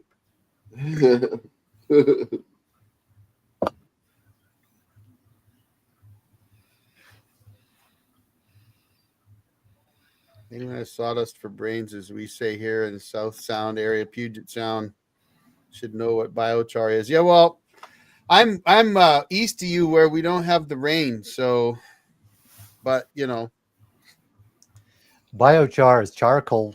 Speaking of charcoal, Madrone makes excellent cooking charcoal. Burns hot, burns clean. And the wood is a great flavor for cooking with. For beef. really, I like cooking Madrone is? beef with Madrone. what about for smoking? Same. Yeah. If you're going to smoke it, just don't leave the smoke on for a long time because Oh. it will, or it can produce too strong of a flavor. But Oh. just to put it in my grill while I'm cooking for a few minutes, a really good flavor for beef. Hmm. And I was Nice. talking about shipping manzanita branches. Manzanita is good on just about everything to Mhm. smoke. But it's the same. Don't leave it in your smoker too long. Now, I see one guy recently started cutting different hardwoods into pizza oven sticks. Hmm. Little tiny bundles of sticks he'd sell for pizza. Oh. ovens. Feed into them. I guess that's a big thing now is wood-fired pizza ovens. And they sell these little bundles of sticks for like $35 to $50, depending on what kind of wood it is. And those, Michael, you could ship out pretty easily. Yeah. That's where a co-op could come in. Instead of selling Right. firewood by the cord, have a distribution system where they can send boxes of it to people who have a pizza oven and they just want that flavor. Yeah, these little sticks are like 1 inch by 1 inch. They're not very big. Hmm. Yep. Stickers, we call those. Yeah, we call them stickers, but this one mill is selling them in bundles. And Hardwood. if you actually go on the Walmart site, you can find them like $50 for a bundle. Really? Not cheap. Of course, It's on my probably all list to hardwood, do. though, right? So that'd be great for the guys back east because I don't think anybody wants to cook pizza with ponderosa pine sticks. No, I don't. No, but he's just talking about Madrone. Well, It's that's on my true, list but- to do to develop that market, to be able to ship boxes of Madrone for flavor wood, but I can't do that while I'm running this channel while I'm doing everything else. But if someone Well, else wanted to yeah. develop that market, there are a lot of people here on the West Coast who have plenty of Madrone that we can supply to them. Yeah, I think that's the challenge industry. for any of us that are running active YouTube channels is that you're working 40, 50 hours a week on your YouTube channel. So it's hard Yeah. to branch out and do something else, frankly, you know. But that's okay. That we give the idea to somebody else. Yeah. That's where we, the YouTube channel, I think could be valuable to people who are producing wood if we could somehow make it happen. Spreading the word. Yeah. Yeah. Mhm. Absolutely. So John, Hello, Blue hello. Collar Voices, the reason we brought you in is because of tonight's topic. And we were talking about what you were doing. And I know you're working on your website, but we were talking about how you were doing that. And I guess someone had also said that they were having a hard time finding, a good source for rough cut lumber. But we were just thinking that with what you were doing, you're kind of, at least it was my suggestion, that you're the kind of guy that actually could be somebody that would do the sort of thing that we're talking about, right? Like building that source where, if somebody wants wood to make pizza sticks, all the sawyers, and you can say, hey guys, I need 10,000 bundles of hardwood pizza sticks, and guys can produce that. And whether it's a co-op or whether it's something else, it doesn't really matter. But the idea is that having that single point where you can bring all those markets together, all these sawmills out there could make more money if they had a market, but they don't have a market because we're just in our little worlds. But having that co-op or that what do you want to call it? That not salesman, but come on, Distribution guys. system. Distribution, right? So that you can say, hey, I need a bunch of slabs or burl wood or whatever. And that's really something that I think could make a huge difference in the small sawyers world, because if you don't have a market locally, you might not be milling. But if somebody says, man, I could use some madrone because they know that somebody in Florida wants some. And as I mentioned earlier in the live, there is the Oregon Woodland Cooperative, who could be a model. It's working for them. It's been working for them for years with bundled firewood, with essential oils from forest products. Yeah, like a clearinghouse, he says. Yeah, kind of. I mean, but maybe I think of a clearinghouse as we all have stock, so get rid of it, versus the reverse, which is I need stock. Who can provide it, right? Right. Locusts and taxes. Yeah, not all black locusts. That's how that Not all co-op black. worked there that I was talking about, where they were buying the hard maple and cherry. They needed it, and we could supply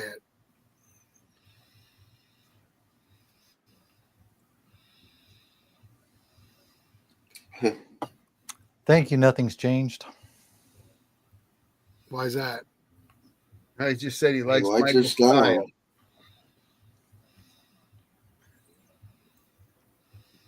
Alan Vincent, no, there you go. That's right there. That's the guy who asked if those logs were red maple. Ones I showed you the one earlier. you were showing earlier? Wow. Yep. Okay. Yep. And I think we agree they're all red maple, or they're all, wait a minute. I agree they're soft maple. I don't know, because that agree. wood's out of my jurisdiction. I don't know that they're red maple. I'm reading a little farther down the comments if you wonder why I'm laughing. AJP. I see it. AJP Sawmill is not too What? far from us. No. If he So hires, there you go. So John just volunteered to do it, guys. What? Work your yarn? Back up 2 comments. Oh. Bingo. All right, John, you're on. that'd be great. He's like, whoa, wait, what? Yeah, look at the bottom comment. There you go. I'm up for helping. Yeah, well, I think, John, and we might have to have this conversation again, but I think that you've got to have somebody that can do that from a different angle, the angle that someone like you that could bring that different angle in. And I'm not saying it has to be you. I'm just saying that someone with your talents, your way of doing things could work really well, because the sawyers want to concentrate on turning logs into lumber. That's what we like to do. And it may be guys like Craig who've got the molders and planers, and that they can make different lumber, but we all have different things we can do.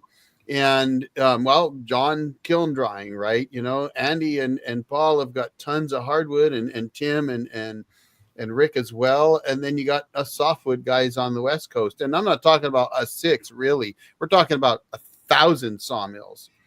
And if somebody could find where those markets were, then all they'd have to do is say, hey, oh, you're looking for slabs? Okay, guys, I need slabs. And start having guys offer up what they can provide, right?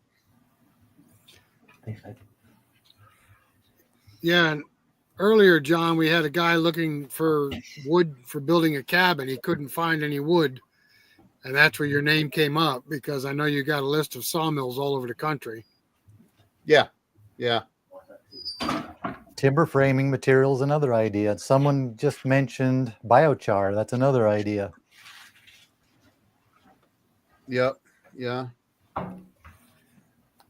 Endless product possibilities. What is black locust good for? It's good for all kinds of things. First of all, farmers really like it for fence posts, for the small stuff, because it's got like an anti-rot, anti-bug type. It's almost like nature's pressure treated wood. But it's good for, the lumber's beautiful actually, and it's hard as rock. So it's really good for all kinds of things. I've milled lots of it up. Flooring is a really great use for it. And you can flat saw that stuff and dry it and use it as flooring. But only if you mill it dry. Don't listen to them. yeah, you won't mill it once it gets dry. So black locust, you take black locust and you kiln dry it, put it in your kiln, you kiln dry just like any other wood. You sand it down with the sandpaper to about, 800 to 1,000 grit sandpaper, real fine sandpaper. And then you take it to somebody else and show them it. And they won't be able to tell you if there's polyurethane on it or if it's just plain wood. Because that's how smooth it gets with the 1,000 grit. Because it's or just so 2,000 hard. grit sand, because it's so hard. You'll think it's already been polyurethane. And it glows in a black light. So it's good for everything. Does it really? Anything I've that glows never in a worked black it. I've only milled it, so I've never worked with it. But I milled a ton for somebody that was glows in a making black flooring. light. The sawdust lights up in the black light. It's really cool. It'll also tear your throat up too. Yep. But it'll also be in the ground 100 years from now. If you put it in a post in the ground, it'll still be there in 100 years. So yeah, it's amazing wood, but it's, you're putting it in the kiln. It's probably coming out just like your madrone and your mulberry and everything else. It's not staying together. You know what I mean? It wants to warp and twist and doesn't want to come out. It dries really, really rough. But you're not going to put a nail in it once it's dry. No, you're going to drill a hole. You're going to drill a hole, but you're going to do that in the hedge too. I think the drone would be the same way. So Andy, I forgot to ask you, where's Paul tonight? He's just not on the live. He just didn't want to join us. Is that what you're saying? You're on mute, by the way, Andy. Who muted Andy? That's why we haven't heard him in a while. We switch back and forth for the lives. Oh, you're not doing it together anymore. Okay. Because of the feedback. Yeah, it depends. That's the black locust still, and the kiln or air dry. Air dry is fine as long as you're not going to make a table out of it and put it in your house. You know what? I'm gonna tell you something. I have made countertops and tables out of English walnut without kiln drying it, and it's worked great. But I will say this. What I did was I made something that I called a sort of solar kiln. Essentially, I made a greenhouse, and I put the wood stacked and stickered in the greenhouse with a dehumidifier and a fan. and I put the dehumidifier on one end and a fan on the other end, and ran a hose from the dehumidifier out of the tent, basically. And you know what? It worked like a charm. So there are ways to do it without a kiln. You just have to make your own. That's all. Well, Well, that's right. That's kiln drying it. we stack our hardwood up in an old truck box, and we have a vent on either end, and we have a fan pushing air through it constantly. Mhm. And if a piece of wood sits in there without being sold for a month or so, you can get it down to 8%. Mhm. And there's no There you go. dehumidifiers in that box. That's at the current humidity. Well, and level. it'll get hot enough to kill the bugs too. I've actually heard of people doing that in their attics. Yeah. Yeah. There's If you you don't, move you don't air have to have a across it, commercial kiln. if you keep air moving across it, it'll dry it right down. Yep. Rick, Yep. is it an insulated box? Nope. It's just a Nope. regular truck box like you took off the back of a box truck. And we cut the wood at 4-foot lengths and stand it up like books in a library so they can look through them. And we just keep a fan pushing air through that box constantly. Oh, that's in your what do you call that? I know what box you're talking about. Your hobby box. Crafter shed. Yeah, crafter shed. Yeah, that's your money maker. Yeah, we changed the name on it to Crafter Shed instead of Crafter's Box because we were catching too much hell. Because John couldn't control himself. John disappeared. Where'd he go? He just went off stage for a minute. Probably has to go Take do care of There's something. some business. All right. I did a video a while back about making a kiln out of a shipping container, wood-fired kiln. Mhm. The main reason I did that was for those branches to kill the bugs in them. Right. Well, one thing I learned, if you send a whole shipping container load of branches to the UK with powder post beetles in them, you end up with irritated Englishmen. And it's a very expensive problem. Yeah, that's terrible. Borax. Well, we've sent boxes of black flies out to people and they send them back and don't even feed them. I in don't between. blame them. That's what I would do. So Adirondack mentions that he does that greenhouse and fans. Yep. You'd be Yeah. surprised that you as long the thing is ideally you need an environment that you can get them hot enough to kill the powder post beetles. That's the key, right? Which is between 140 and 150 degrees. Is it that high? I thought it was anything over 120. No, it's in the 140, 150 because it's got to get into the wood where the eggs are. And now I don't know, maybe you've gotten okay with 120, but everything I've read and you know, that's what I was trying to target in my sort of solar kiln, which was essentially just a greenhouse. But you know, your crafter's box is probably doing that. You're right. Anything that sits in the sun like that is just going to bake. Well, we got the box painted dark green, so anytime the sun's shining on it, it always gets pretty hot on the inside. Yeah, that's like a car, right? I mean, a car can hit 185 degrees, no problem. Yeah. So, I mean, even with your fans running, I bet it gets above 140 in there. Yeah, I it don't know. probably does. We used to have a thermometer in there, but we took it out, or actually we broke it out. Yeah, Our shelter logic does that. The dark green in the summer sun, it'll get blistering hot in there.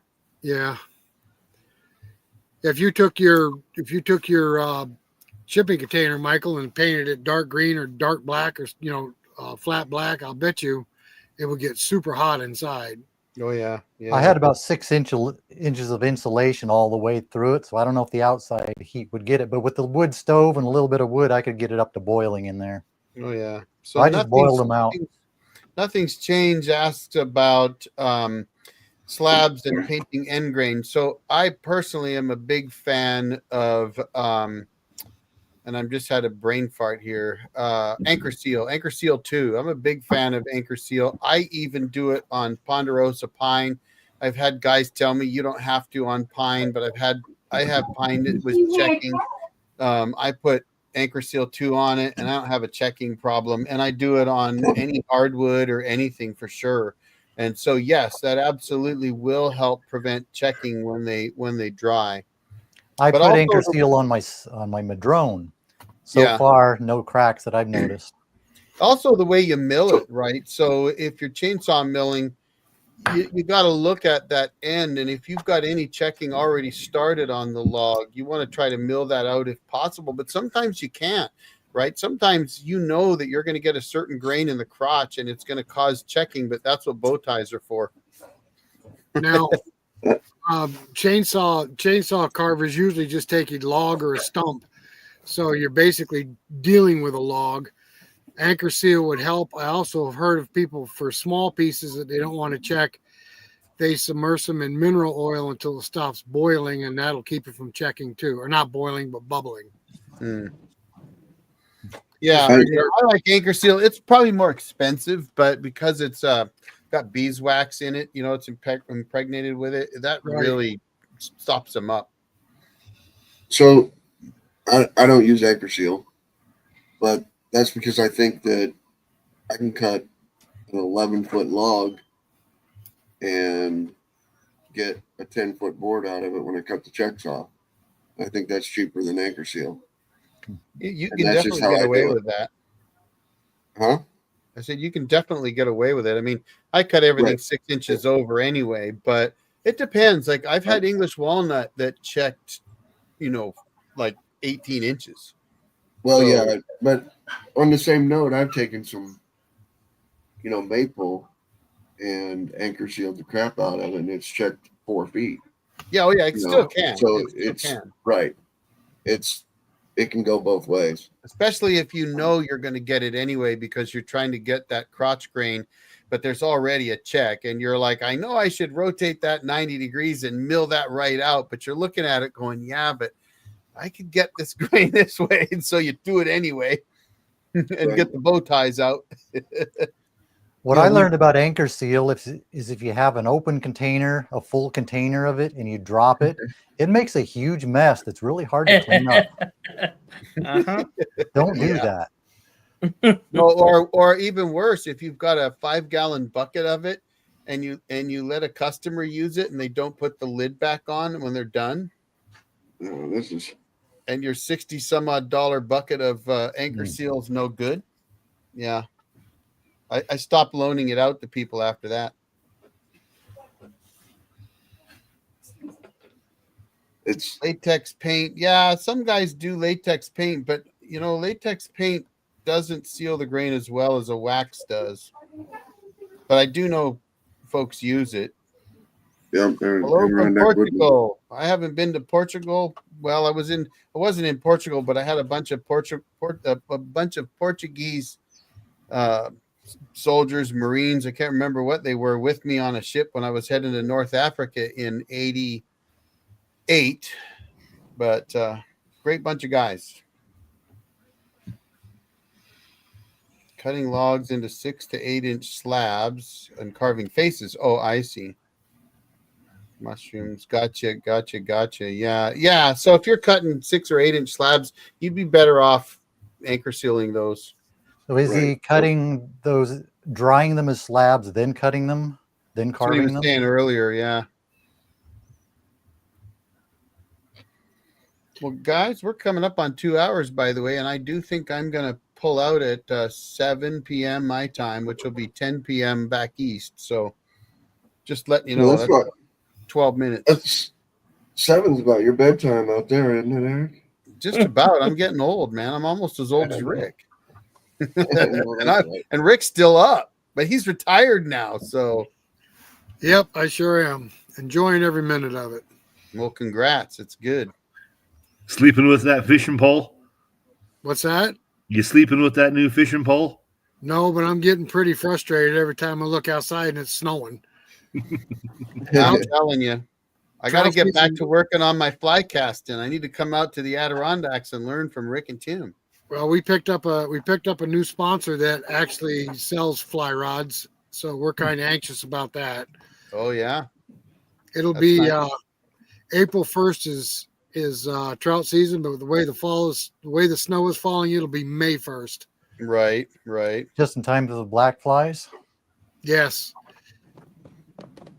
but we can get out in the middle of a creek. They don't bother you too bad out there. They don't like the sun. So it wasn't a NATO. Well, honestly, we went to Morocco and we did all kinds of fun stuff, spy rigging, all kinds of things. And when we were crossing the Mediterranean, we left out of Rota, Spain, and we had the Portuguese military join us.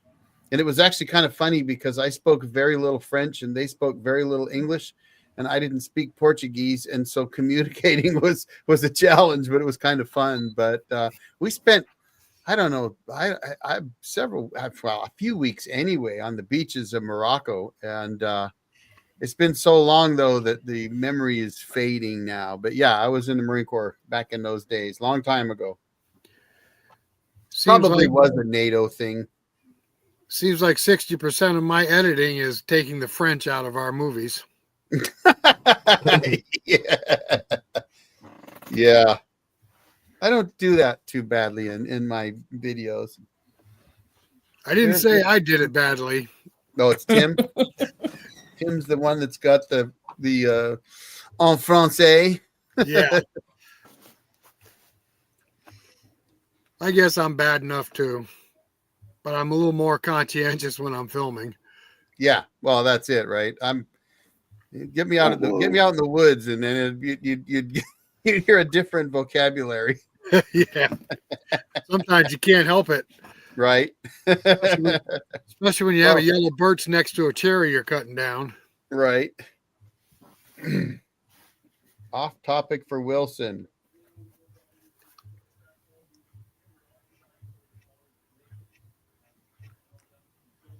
Like a lawnmower blade with curved tips. I've got is that like the size of the small sawmill blades? That's what I've got for mine. It's like a that. small cutting blade that goes on the bottom of a trimmer. But it sounds like he's talking about something a little different. I'd like some blackberries actually, but I don't know if they would survive the 14 inches of rain we get a year. So do you know what the name of that tool is so we can look it up? They should survive. They should survive, Eric, because they grow next to the swamps here. The wild swamp, yeah, that's a lot of water. I'm talking about an arid pine forest that doesn't have a lot of water. Oh, I thought you meant 14 inches of rain at a time. No. All year. In a year. A whole year. Gotcha. One of the reasons about 14 inches a month. The rain stops in July and usually starts again in October, sorry. And it's by the time October rolls around, it's so dry that you don't even want to, you don't want to fart in the woods because you might light a forest fire. One of the reasons I went with the hedge trimmer instead of a circular tool was because it would be for poison oak too, and the hedge trimmer doesn't throw poison oak junk all over you like a spinning thing would. What do you, Mike? What do you run for your string trimmer? The power head. Yeah.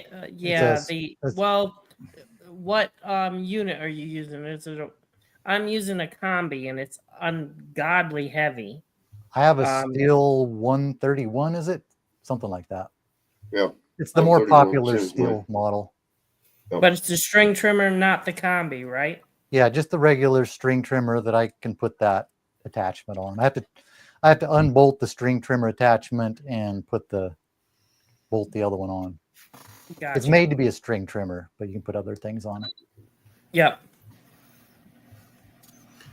Oh, I have the steel where you pop the head off and pop the whole pole off, and you put on the string trimmer, or you pop another pole on and you put on the brush cutter. The quick attach system. Yeah. So you've got what I have got, the combi. Yeah. I have the version that's not quick attach. Whatever. Yeah, the one that's quick attach is ungodly heavy. Really? I don't mind mine. I got the chainsaw attachment for it. When you put the chainsaw on the end and you put that pole on to extend that chainsaw, then it gets heavy. But I'm running it down. I'm running it down 680 foot of orchard row, so it gets a little. I have to Okay. use the harness. Okay, yeah. Yeah, I have the Yeah. harness on all the time. Absolutely. Absolutely. I just bought it last year. So far, I really like it. I like the combi. I just wish it was lighter. I can understand Andy trimming because he got all the apple trees. I don't understand you trimming, Michael. You live in the woods. Well, I don't want my woods to burn down, or my place in the woods to burn down, so I got to keep my grass cut low.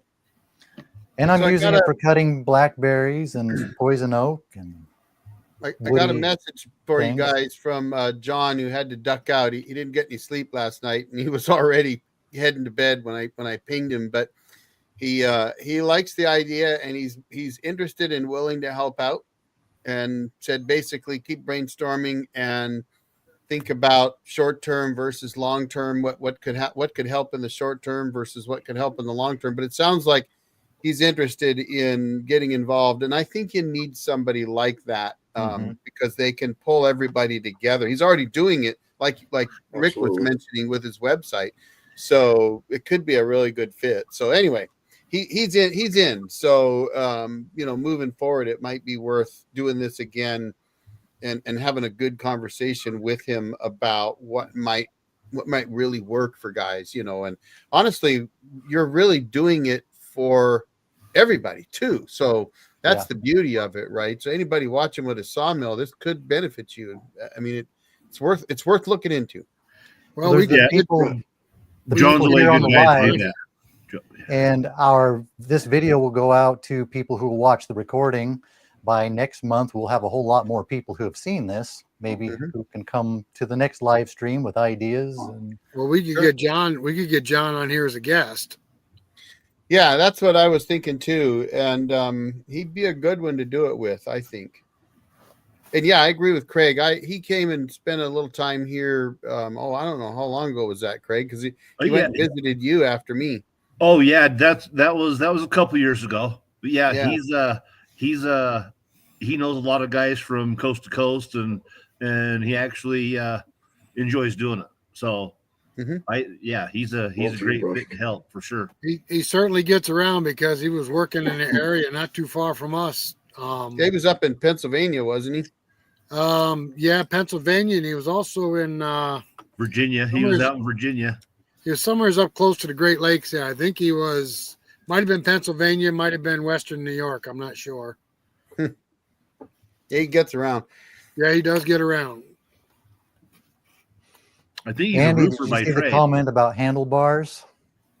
That might be the way to go for you. You're on flat ground, have a lot of ground to mow. I've thought about that too. I wondered if I made a bad choice with not getting something with a handlebar. So The only reason I didn't go with handlebars is I was told it's not good on steep terrain. It's good on flat ground. yeah, that makes sense actually. Yeah.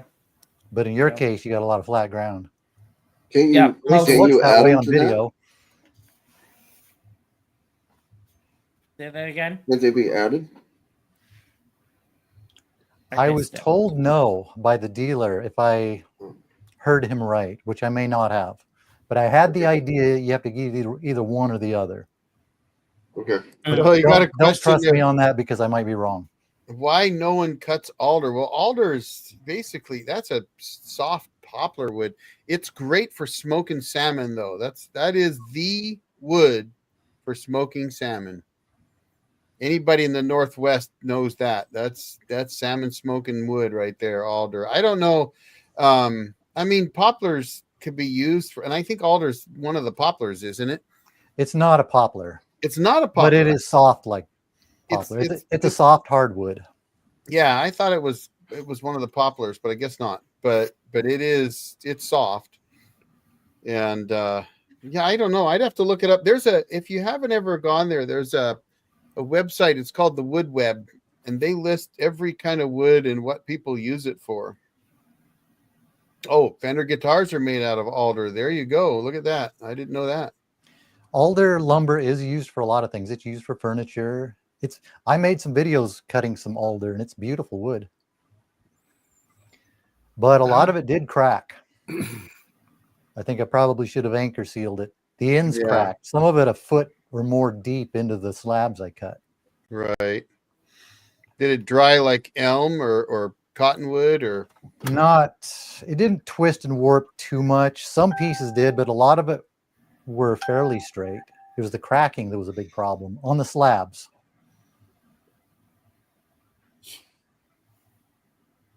Send me an email and I'll see about getting you on here sometime. Well, but now you guys are. From time to time, the timber industry in the Northwest does buy alder logs.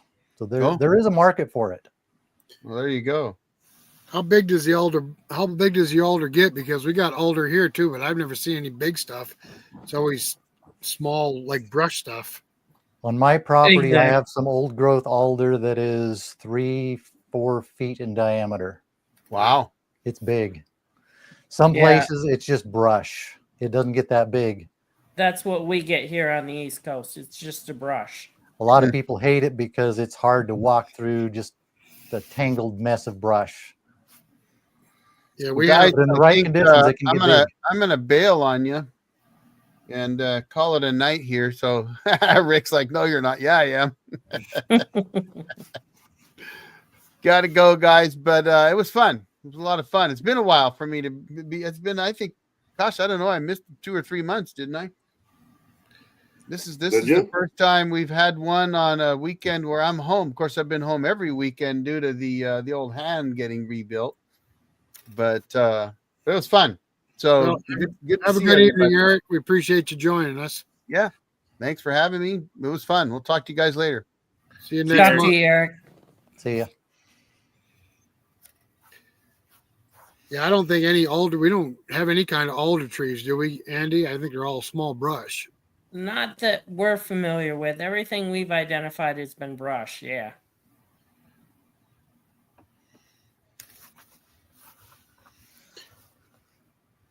Yeah, that'd be great if John Chapman could start some kind of national thing where people could find not only sawmills and lumber, but a place for us to, or some of us to sell our lumber.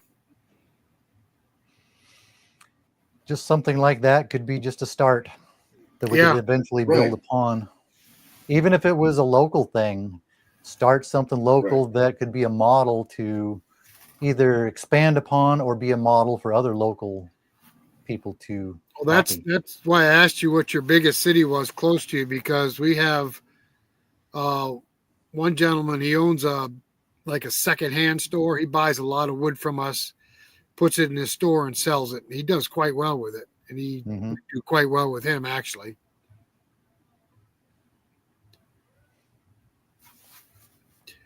which I think we have Oh, a there big you go. enough Yes, population area. If someone wanted to come up with something locally, they could do something. Right. Well, what Find the local people who want what the local sawmill operators can produce. right. Well, we could even do. You could even do a Michael Wilson local.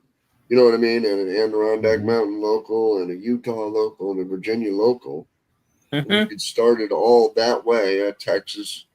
You know what I mean? You could do a local area first, and then just grow from that local area. Exactly. And that and actually eventually. Go ahead, sorry. it speaks to what was repeated tonight. It might have been the same person that said it over and over again. I'm not sure, but they said shipping is going to be the problem, and a regional co-op would kind of solve that, because even with shipping, you're not going that far. A local trucking industry should be able to take care of that, and you share expenses on that. And you can also it goes way beyond a lot of that. You can get right into insurance expenses and other things for small businesses that can be shared, and therefore get you a better premium rate and stuff like that.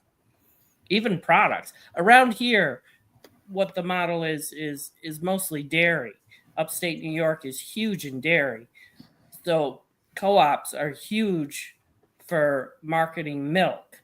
And then it goes beyond that for insurance for the cooperative members, health insurance, and then it goes into products for actually using on the farm. So it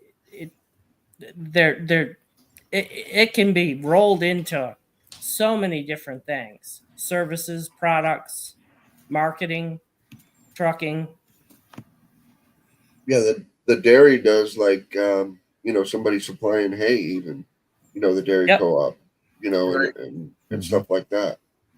It has nothing to do with dairy, but you got to feed the cow some, you know what I mean? Some hay. Yeah. Same model, just apply it to a Right. different Yeah, industry. we can look at these existing models and see how we can apply that to us. Exactly. Absolutely. Well, we actually got co-op stores here that sell farm goods. We from have that local too. farms. You All can right. catch us on the replay. That's what I was going to Just say. got the end. All right, this next one. How about putting together a list of what you have to offer as sawyers or woodworkers and publish that as a place to start? But where will we publish it? If somebody set up a website with maybe a forum style place, we could list ourselves. That might be a place to start. That's where And then John expand from could there. Mm-hmm. John Yes. John could add guys on that web page, the Sawmill page as well. If there was a list of sawmill operators, buyers, et cetera, somebody could see that and then figure out how to coordinate With doing who the and what they shipping, need. doing the coordinating between them. And so it'd be a good place to start, maybe. Right, but that's my question to this comment is where would you publish it? That's what we're running into right now is where would we publish it? Maybe that comes down to John. Yeah, that's what I said. Like you're saying. We can put it on TikTok. Not for Come long. on, that was funny. Nobody knows it. TikTok. All right. You guys aren't big TikTokers. You don't know it's going away tomorrow. All right. They've answered you, Mike. Which one? That Lindy Stanton. There you go. Okay. Now, what is Shopsmith? I believe they Shopsmith. make woodworking tools, power tools, Yeah, they make planers, those things like machines that. that are combined. They do several different. But Well, I think what they're talking about too is that the shopsmith, the crafter, the woodworker, you know what I mean, is barely, nobody wants to be a woodworker anymore and make a rocking chair. I don't know. You know, we do pretty good at it. I know, but nobody's making the handmade Amish furniture, you know what I mean, anymore as much. That's what they're saying is the guy with the shop, in his garage, the woodworking shop is going away. But I got a shopsmith. I got a shopsmith in my garage right now. It's got a lathe on it. It's got a table saw. It's got a sander. It's got a drill press. It's got, oh man, I don't even know what all, you know what I mean, tools you can get for a shopsmith. It's an interesting story. Are they going out of business because a lack of market or because they're being outcompeted by people like DeWalt and people who are making cheaper or different tools? Well, I don't know the answer to that one, but I know what they were, why Shopsmith made it. Shopsmith made it after World War II, and everybody was coming home, and all the military guys were put into government housing in a little bitty 2-bedroom house, you know what I mean, in a 1-car garage, government housing, and they wanted to be woodworkers. And they wanted a table saw and they wanted a drill press. but they still wanted to park their car in the garage. And there's no way to do that with a big sander and a table saw in there. So Shopsmith made an all-in-one tool. You can, when you're done with it, it folds up and goes right in the corner of your garage. That's how they started. And they've just continued. Shopsmith has just continued to exist, you know, as the turn your car garage into a woodworking thing in 15 minutes. And you got Gotcha. all your woodworking tools. Put Dan's comment up there, John. There you go. How far are you from the mainland, and why couldn't you just roll the log in the water and drag it with a boat? Is that too hillbilly? Maybe doesn't have the facilities on the other side to lift it out of the water and get it I don't know, onto something else. I'm just asking because I watched Last of the Woodsman. They float thousands of logs down the river in Alaska, right? Is that where they're at, Alaska?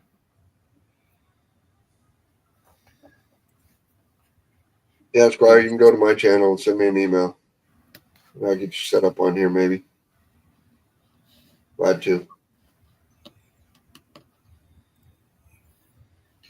Floating logs sure does sound easy, doesn't it? Yeah. Sure does. I thought logs It all sounds easy. You know?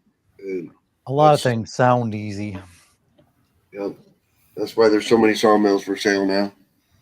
Because it all sounded real easy when you're sitting around with COVID. And now it doesn't sound so easy.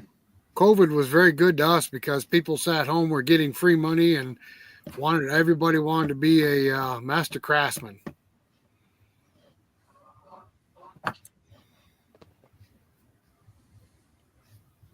Yeah, COVID was good. COVID was $10 2x4s. That was a good time. Yeah. Are we winding down? Yeah, we can wind it so. down. Yes, to hillbilly. No place to take the log out. No, that kind of stinks, I guess. I think I'd still try it.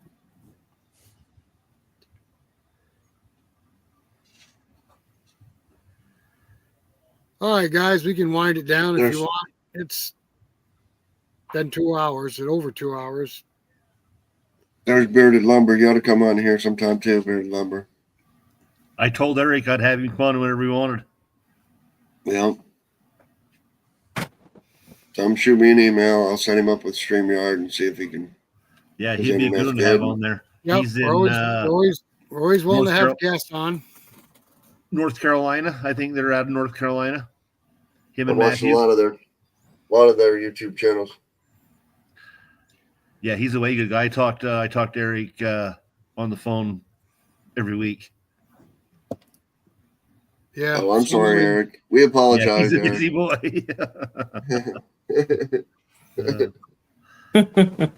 So before we go, just to get back to Dan, why can't you mill that alder log up into smaller pieces and ship it like lumber?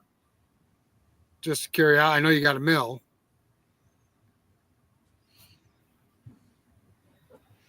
I'm still interested in getting that alder log to the mainland. You still gotta do How it. far is the island from the mainland? This sounds like a fun challenge. Yeah, I thought the same thing. This sounds like a good YouTube channel content idea. Yeah, that would be quite the deal on a YouTube channel.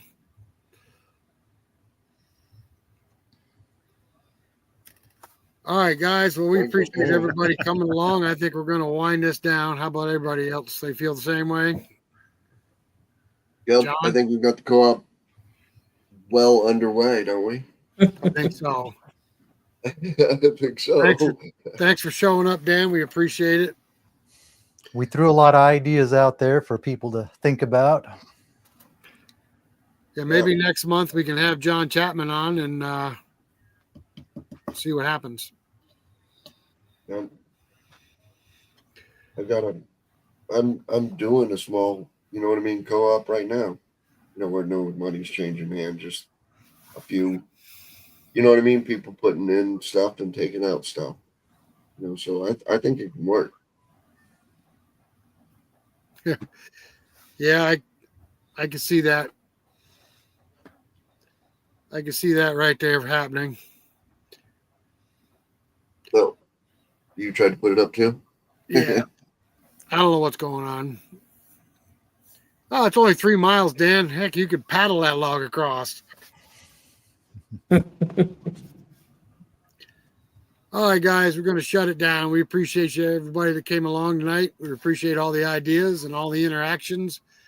And you can catch us next month on the 3rd Saturday at 8 p.m. Eastern Standard Time.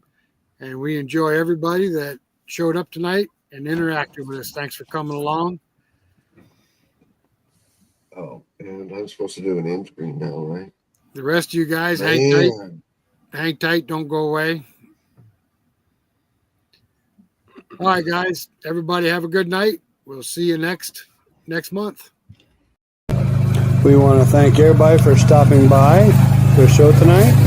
And remember, it's the 3rd Saturday of every month that we all gather and are on the show. See you later, guys.